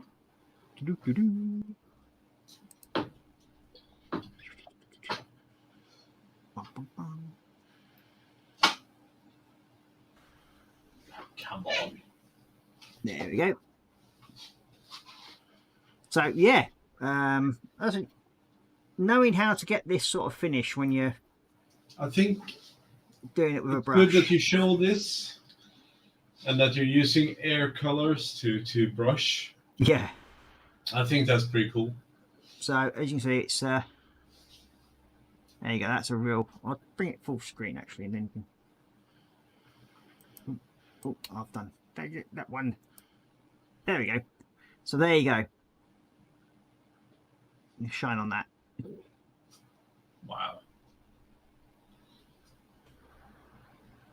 And that's just the first coat of gloss. There'll be another one going on top of that as well yet. Yeah. Candy's saying that paint job just look outstanding. See? And then you got the main body. That's the first it looks coat. awesome. Yeah. That's the first coat. Yeah, that's just first coat. It still looks good from where we are sitting. So it looks yeah, great. it's and as you can see, I've actually painted over my canopies. Yeah, we know. So I don't mess about with that. I just go straight over them, and then I'll just take it off with a toothpick. Now, I've got to make sure I actually take that off before I gloss coat. So that's got to be done first before gloss coating. Otherwise, you won't get it off. Looks amazing, Ross. Very well done. Thank you. And bleeding cat ears everywhere. Lucky enough for the airbrush paint dries fairly quick. And that's basically what it looks like when it's just. It looks really good. That's before the gloss coats on it. I think I have that paint somewhere, so You I need should- to try it out. You should have some. As far as I know. Somewhere. Yeah, I know. It feels right. And yeah, that's with 2 coats of that stuff on it. And then once that's in place, and then when I'll just put one of the actual turbos in place, then you can actually see how it looks when it's offset. Then we got Ken saying, "Damn, smooth." And then that's what it looks like when you got the actual engine booster in. Yeah, that's good. So, How did you do that color again? which one? The booster color. Yeah. That, believe it or not, is just a mixture of a number of different paints, metallic paints, thrown in to a pot. There is no actual mix for it. It's just basically going along, and as I said, as I'm sort of like getting to the end, and there's a tiny little bit left in there of the silver. Get yourself one of these little tubs. Get your brush, take it into the paint, take out the loose, what's still left, and literally dump it in the pot. Give it a shake. That's all now mixed in. So you got that. So you get a nice little metal effect colour. I like that. Yeah. And then, if depending on how dark you want it or light you want it, you add more silver or more black or some of the other things. And if you want to give it like a coppery effect, just add some copper and then rust. Any metallic colours, basically. I mean, when I've used even these purples, the reds, that all gets thrown in there. What in the same pot. Yeah. Just throw it all in, and then you get like that. You get that effect of paint colours. So it looks like that. It was great. And then we got Candy saying a number of paints thrown into a pot, and it looks perfect because of course it does. If I did this, it would look like a gorilla snot. Yeah. Don't mix enamels and acrylics though, because they just basically won't mix. But Candy also says, thanks for the info. I wouldn't have attempted this. Yeah, I mean, I basically did it because it is. But you only used the metallics in one pot, or any kind of color? No, that's only. You can do it with any paint colours, basically. You can mix it in and throw anything you've got of paint left over into a pot and mix it together and see what comes out. Yeah, but the thing is, for the pot you were using, that's only metallics, right? Yeah, that's all metallics in there. There is some flat blacks. There might be some grey in there that I've put in there just to try to dull it down a little bit when I've needed it for certain things. But then to get it back to being shiny again, I just add some more metallics. And that's it, basically. It's as simple as that. Interesting.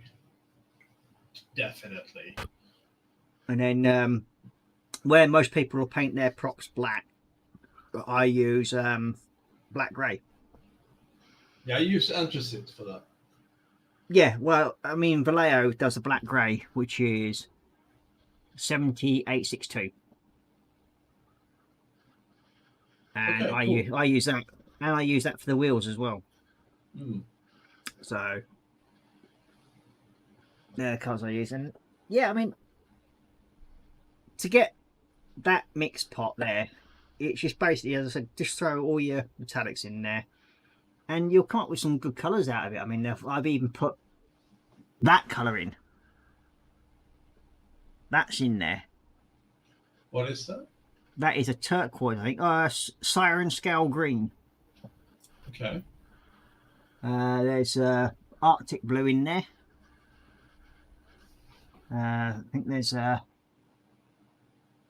Persian Violet. That's in there as well. There's Caesar Red. And at some point I'll put this Orchid Purple in as well.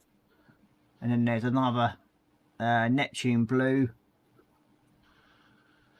And there's that one which is Aqua Turquoise. They've all at some point ended up in this one pot. And then you just basically keep topping it up. Yeah. And if you get low, just do. But when you're doing a big build like this, because I mean, I'll use that paint colour there as a wash over the engine blocks, which means I'll basically take some of it out of that part, put it into one of these trays, water it down once I've got the other colour on, which I'll generally use like a lead belcher on the engine blocks, and then use that as a wash over it, and it just gives that subtle hint of a metallic base to it a bit more. It takes out that grey gut colour, and that's how I do that. So yeah, it all depends on how much you're willing to play around and practice. Yes, I think that's as the famous saying goes, fuck about and find out. Yeah. And to me, there's no harm in not doing that. I mean, give it a go. Yeah. What's the worst thing that can happen? You got to repaint it. There we go. That's it. After all, it's a model kit. It's a piece of plastic. It is. It can either be stripped back and repainted, or you just basically leave it as is and repaint it, like I do, and then end up with what you get. Yep. So, yeah. If that's helped people, I am very, very glad that it has. I'm sure it has. You know. It's just, as I said, it's the famous saying of like fuck about and find out, and have a laugh while you're doing it and enjoy what you do. I mean, most of the engine pipes and tailpipes, they've all been done with that mixture from the jet aircraft. The only one I haven't done is the Blackbird, because they were black stovepipes, but I've used black metal. Hence the reason why there's a subtle colour change. You can see it. Yeah, I do. So that part there, that's just a subtle colour change, and that's where it's black metal. And when I've used that on it, it'll subtly change it a bit more. So yeah.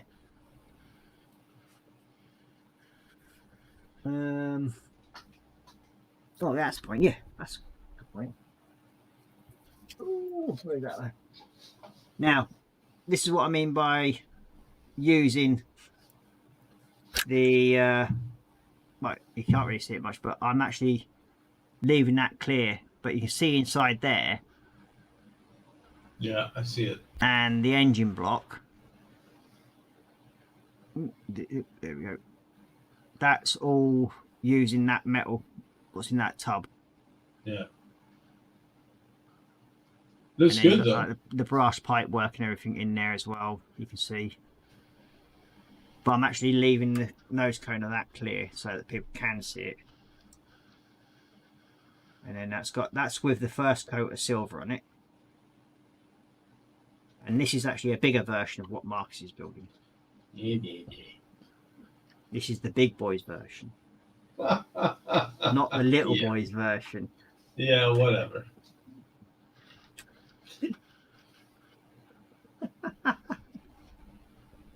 So yeah, I mean, I've enjoyed doing this tonight. I've actually got quite a bit done.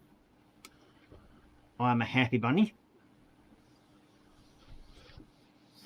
So we'll put that on there like so. Oh.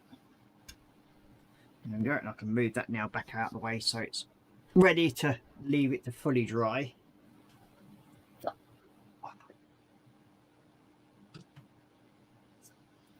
Hopefully without the cat jumping on it and using it as a trampoline,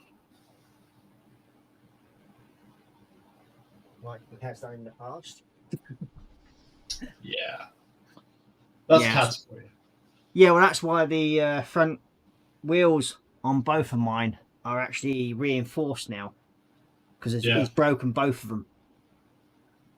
The little shit. But yeah, basically that's all the sprue I've got left out of that whole box. Yeah.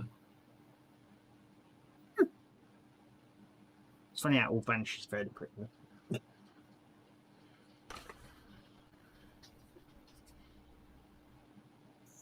But yeah, I mean, you can basically see how that's finished with the gloss work and everything. Yeah. He looks great. So- I really like. If you just kept that and put that on a stand, oh, I get it. Yeah. You know, that's perfect. So yeah, that's how it looks when it's all done, the gloss work and everything like that. So yeah, look good when it's all put together.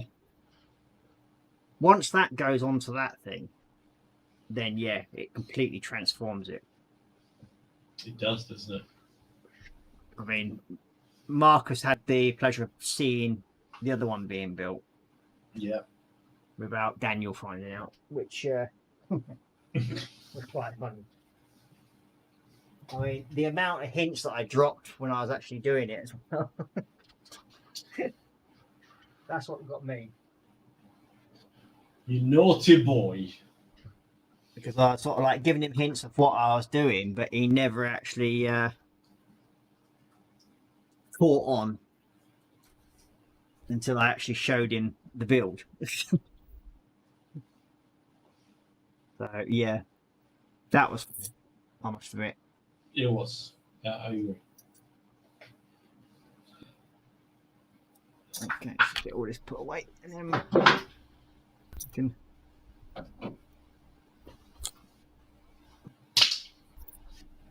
Doo-doo. The other one, they come. So we move around too much. Is that one with the gloss on? Because that's got to dry. So we'll put you up there. That turret can go into there.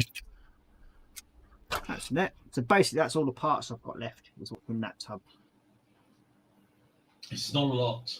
No, Yeah. it's to be honest with you, it doesn't have that much more to do on it. No.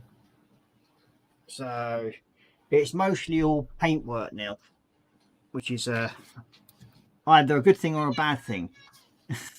You got Jeff saying really striking yellow and black. Yeah, it is one of the actual tail markings and colour markings of the actual aircraft that came with the kit, basically. Because I decided I was going to do the box art version. I do have. I did have the sheet around here somewhere of it. But that seems to have gone. Walkabout. It's around here somewhere.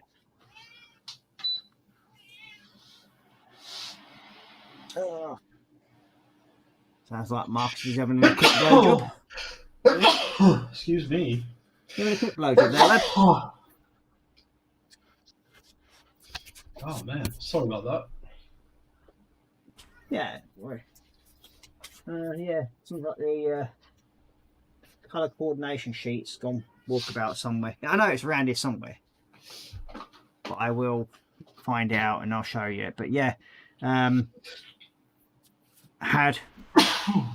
great fun doing it, I must admit. And yeah. Yeah, no, I get it. You know, it looks great. You have a great application. You know, it's like, yeah, fantastic. But it's just, it goes to show that you don't need big fancy airbrushes and all that other stuff to do a very good paint job. Mm. Yes, it takes time, practice and effort. Once you've got that, your world's your oyster, especially in modelling. Yeah. And yeah, I've been back in this hobby now, what, 6 years? Yeah. So, not that long really. So it can be picked up fairly quickly, but I think with me, it's with being a paint and decorator by trade, you basically know how to hold a paintbrush, and you learn exactly. that to do that. But sadly, a lot of people say, "Oh well, if you can piss, you can paint." No, anybody can paint, yes, but can they paint properly? That's the big difference. But yeah. you learn.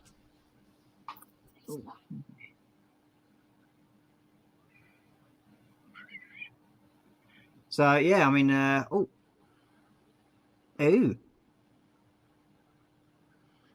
we have just the Secret Santa list has just come out. What? Yep, it looks like you have William Lamont Jr. Where do you see this? It's the Secret Santa chat room. Okay, I don't think you're. I don't think you're a member of it. So great. It'll go up on the groove, no doubt, at some point. But I'll send you a copy of it, Marcus, in a minute. Yeah, please do. Yeah, I've got Will Dixon. Now, what it is? Oh, what a shame. Yeah, I was teasing Marcus a bit earlier on that we're both going to do this Secret Santa with one of the groups that I belong to on Facebook called Infinite Models. And the secret part of it is they don't know what they're going to receive. They know that they're going to sort of like exchange a model kit. Doesn't matter what it is, whether it's new, second hand, as long as it's complete, nothing missing from it, then you can sort of send it as a Secret Santa. Now that's what we've done, but today we've found out who our exchange partners are. Yeah. And this is the third year that I'll be doing this, and yeah, it's great. First time for me. Woohoo! Yep. Not sure where. I think Will's Dix is actually in the UK, so that could be handy. Good for you, boss. I know. I don't know my guy. Yours is in America. Okay. I mean, Yeah. that was like 90% chance of having someone in the US. So Yeah. Well, I think my one, Will Dixon, I think he's actually in UK, so that's going to make life a bit easier. yeah, that's going to be interesting. If it ever reaches him, I'm going to make it tracked. I'm going to spend all the money on shipping, not so much on Yeah. You're going to send him a little toon tank. Yeah, exactly, right? I've spent $130 on bloody postage, but there's a little $30 kit. Yeah, and all the tracking you can fucking get, you know? Yeah. Oh dear me. You got let's see, David James saying that they do very impressive paintwork. They do look very impressive paintwork. Well, thank you very much. Yeah. Jeff saying, I'm in the Infinite Model group too. Ouch, I sent a 2.75 kilogram parcel to the UK recently. It cost me over $90 to ship. Yeah. Stuff coming this way to the UK, you get screwed. Well and truly. For me to send stuff to the America ain't that bad, to be honest with you. If I keep within a certain weight limit. I mean, the last one I sent to America, I think it cost me about 17 quid. And that was a 1/35th model kit. Yeah. So, yeah. As long as you keep to a certain size, then it's not so bad sending from here.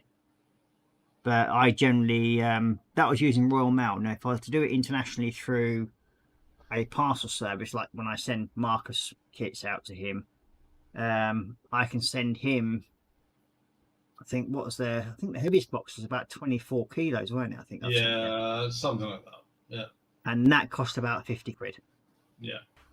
So you're looking at about $100, and that had about 30 kits inside it, that one box. Yeah, I know. Because Marcus has a habit of buying models from an auction site that somebody might have sort of led him to. Someone, yeah. Yeah. Have. And basically, I get used as a courier service for it. They all come to me, and then I just do basically pay for it. Oh yeah, he pays for it himself, but it all comes to me, and then it gets parceled up into one big box, where he would normally have to pay separate postage for every single kit that he won. So it comes to me, and then I box it all up in one big box, beep it out. Yeah, and that's very appreciated. And it saves him a lot on postage in the long run. It does, definitely. Jeff saying, mine was sent USPS. I'm not sure which shipping service we have in the US are well used in other regions. US Postal Service. I suppose you've got FedEx, haven't you, over there, Jeff? I think they got UPS, FedEx, and DHL. Yeah, they have all the big ones. Yeah, I can say we use what do we use? DHL, don't we? You and me? Yeah. No, it's ADP. Oh, it's the other one. Yeah. What's that other one called again? ADP. ADP. ADP. I think it is. goes by ground. Remember? Yeah. You mean DPD? Oh, DPD. Sorry. Yeah, I'll say ADP. But yeah, so got that settled out quite nicely. That has actually. Yeah, it did. Look at that ass. I mean, looks great. Yeah, I'm quite happy that that's settled out. Yep, bit of flat sanding that off, and with where is it now? Which one is it? That one. Flat sand it off of that, and then go over with a second coat of gloss, and she'll be all sorted. So yeah, it's one of the things we do. I mean, I don't just do it for markets. I mean, I do it for other people as well. I've sent stuff to Australia, America, and like. I don't mind doing that. If I can get a hold of something for people, and they really, really need it, then yeah, I'll quite happily pick it up, and if I can get it in the UK and send it out to you. It's like one of another lads in the Infinite Model group. He couldn't find any 148 figures World War II that were seated to put on a build that he was doing. I found some for him, resin ones, and sent them out to him. And that was just as a present, because he was struggling to find any. But I found some within sort of like 30 seconds, and they arrived here within sort of like 2 days after ordering them. And yeah, within a week he had them and ready for a build competition. We've got Jeff saying, yep, FedEx and UPS are the big ones here. DHL to a much less extent. DHL is not bad, but they're not great. DPD, the one that we've used, I think it's DPD. Yeah. We've used them all the time, and their service has been absolutely brilliant.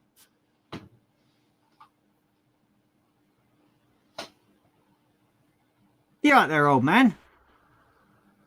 What? Well, I did ask you a question, but you've obviously just completely blanked Sorry, out. no, I was everything. looking on Facebook to see who this guy was. Sorry.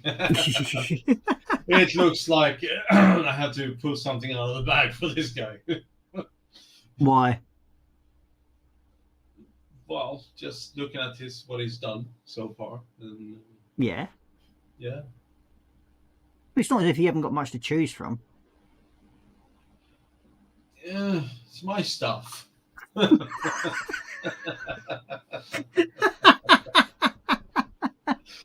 Oh man, we'll see. Dear. We'll see. Yep. So, blimey, is that the time already? 1:45. What? Yeah. Nearly. Sorry, 22 nearly. Yeah. And we've had 22 people liking the stream so far tonight. So, big thanks to everybody. Yeah, Very, very thank much you very appreciated. Why am I still on full screen and you're not? Well, that's your narcissistic way of just owning everything, I think. It's like, Sorry, I'm like too busy yapping, but then you can be sort of like showing everybody the paint. I'm that's so been set. impressed about my painting skills. No, I'm just kidding.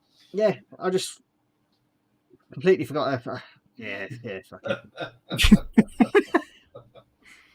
Yeah. Oh man. Oh, it's all good. There you go, just so you can make up for it. And then Dan can get a closer look of you. Yeah, go ahead. Have a look.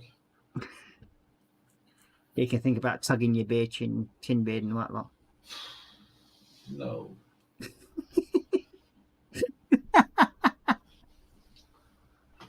Oh dear. You got Jeff saying sadness, no DPD partners in the US. Oh. Well, it's DPD is a bit of a hit and miss, to be quite honest. In locally, DPD is crap. However, their international shipping, Brilliant. brilliant. I have no issue As long as with you're picking your stuff up from their depot, you're cracking. Yeah, Don't get them it's to fine. deliver it. that. Yeah. It's like when they turn around and say, "Oh yes, we'll put your parcel in the bin safely for you." Bin. They, I don't know what to say. They got half the box inside the bin and then just sort of left the other half sticking out the top of it. It's like, yeah, that's not really hidden.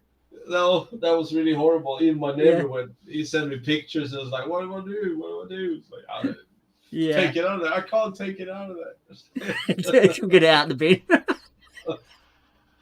Oh, but that was funny though. I've got to admit that was absolutely hilarious. That was funny. Yeah. When you sent me that picture of that, it was like, no, seriously, they can't. It was like $700.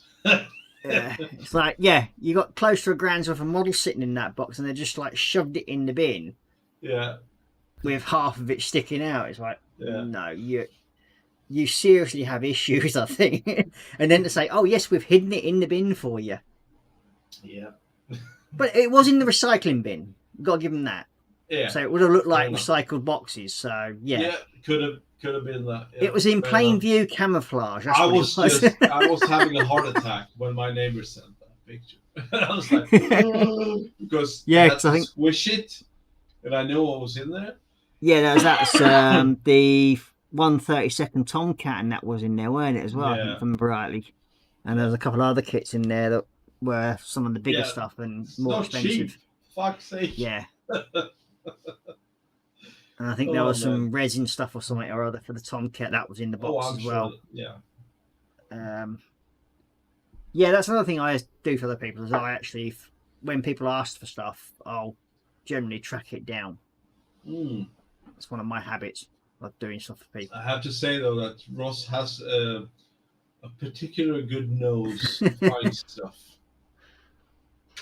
So yeah, I generally find stuff for people and then they pay me and I send it out to them. Even if I don't need it, he will find it. Yeah. And then I'll need it.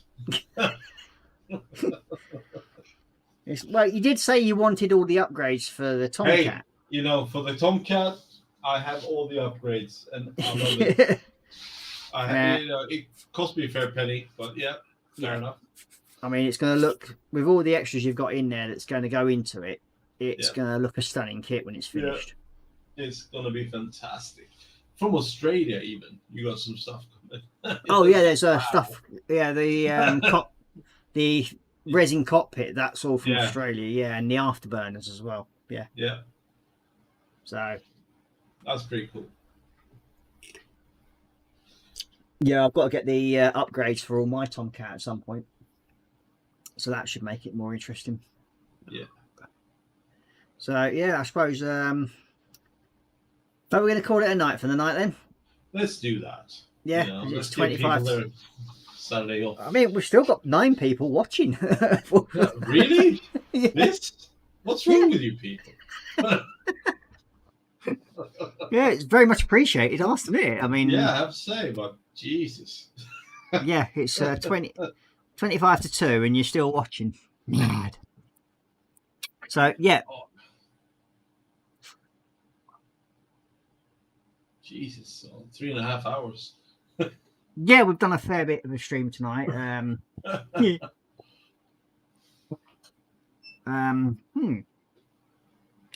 Might do something a bit of a giveaway later on next week. Well, we have the other giveaway coming. What, your 132 B24?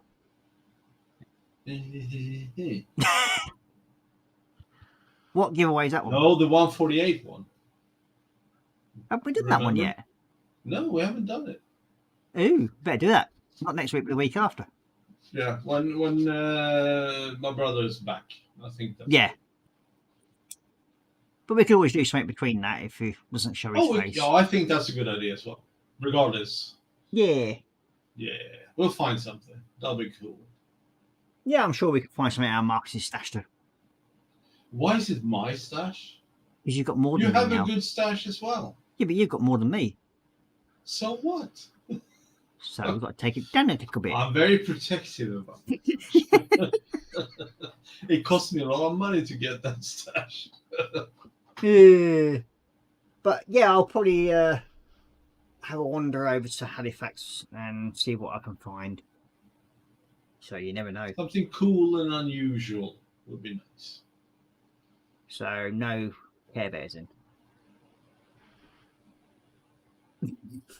Oh, there's so many things I could say right now, but it's like I don't want to. It's like Well, just think, if we did a Care Bear and then Dan won it, he No. could say he can then cuddle you every night then, can't he? no. I don't think that has anything to do with it. Oh, we've got Dorkosaurus just joining us saying, Hey, Dorka, Hi, everyone. Really? yeah, Hey, Hello, give Dorka. me a thumbs up. He has. That's why we're now on to Fantastic. 23. Hey. Yeah, you just caught us at the end, Dorka. I do apologise. Yeah. But yeah, I mean, it's been a fun evening, and we've been still working on the B24s, and I've gone. Well, you have been working on your B24. And you got Dorkosaurus saying, "I just got here. Can you start over?" Okay. Yeah, that'll be a 7-hour stream. Yeah, I can. I'm not really there yet, you know. He's an old man. Come on, and it's getting close to Christmas, Oh. so Santa needs to take his time out.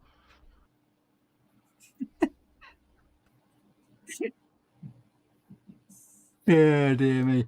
So yeah, I'll let you say your tatars. Well, thank you very much for joining. It's been great. I've seen some great painting, especially with the metal colors. So that'll be something I will look into in the future. I'm still looking into a paint scheme for mine. There's been a lot of talk about weathering, so we'll see. I'll probably do some heavy weathering on this one. Fauno said something about an abandoned kit, so that sounds interesting, actually. However, Yeah. Thank you for tonight. I do appreciate it. No, you're welcome. And there is a company that make proper like base plates where you can get like with like old airfield runway markings and everything like that on it. And you can have it like an abandoned aircraft and that sort of thing. Get one of them. Yeah. I can't remember the name of the bloody. I think it's AK bases or something like that. It's called. Yeah. Or FK bases. But yeah, when I find out what the name is, I'll let you know. But I know I'm actually a member of the group that makes them, so just can't remember. I mean, I have on Facebook. I'm probably a member of something like 170 different modelling groups. It's trying to remember them all is near impossible. But yeah, so I will say bye-bye for now. Take care, have fun, and thank you very much for everybody that has sort of well, you got Dan who's sort of, we didn't show that one, did we? But we got Dan who's actually left you a message saying, I'm horny now, sexy Santa. So yeah. Just so you can end your day nicely.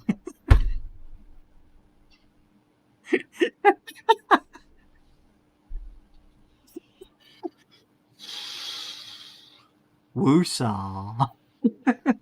So yeah, thank you very much that everybody has watched. Very, very much appreciate it. Thank you everybody that's left a thumbs up. Again, very much appreciated. I am back next Tuesday at 10 o'clock. We have Festa 67 workshop tomorrow, and I think it's with friends, so you can come and join in with him. Then I think it's Sprue and Glue on Mondays, I think, or maybe is it Tuesdays? Yes. I can't remember. Tuesday. Yeah, Tuesday. Yeah. We've got Connie tomorrow as well at 5 o'clock in UK time, that is. So yeah, so I will say bye bye for now. Take care. Ooh.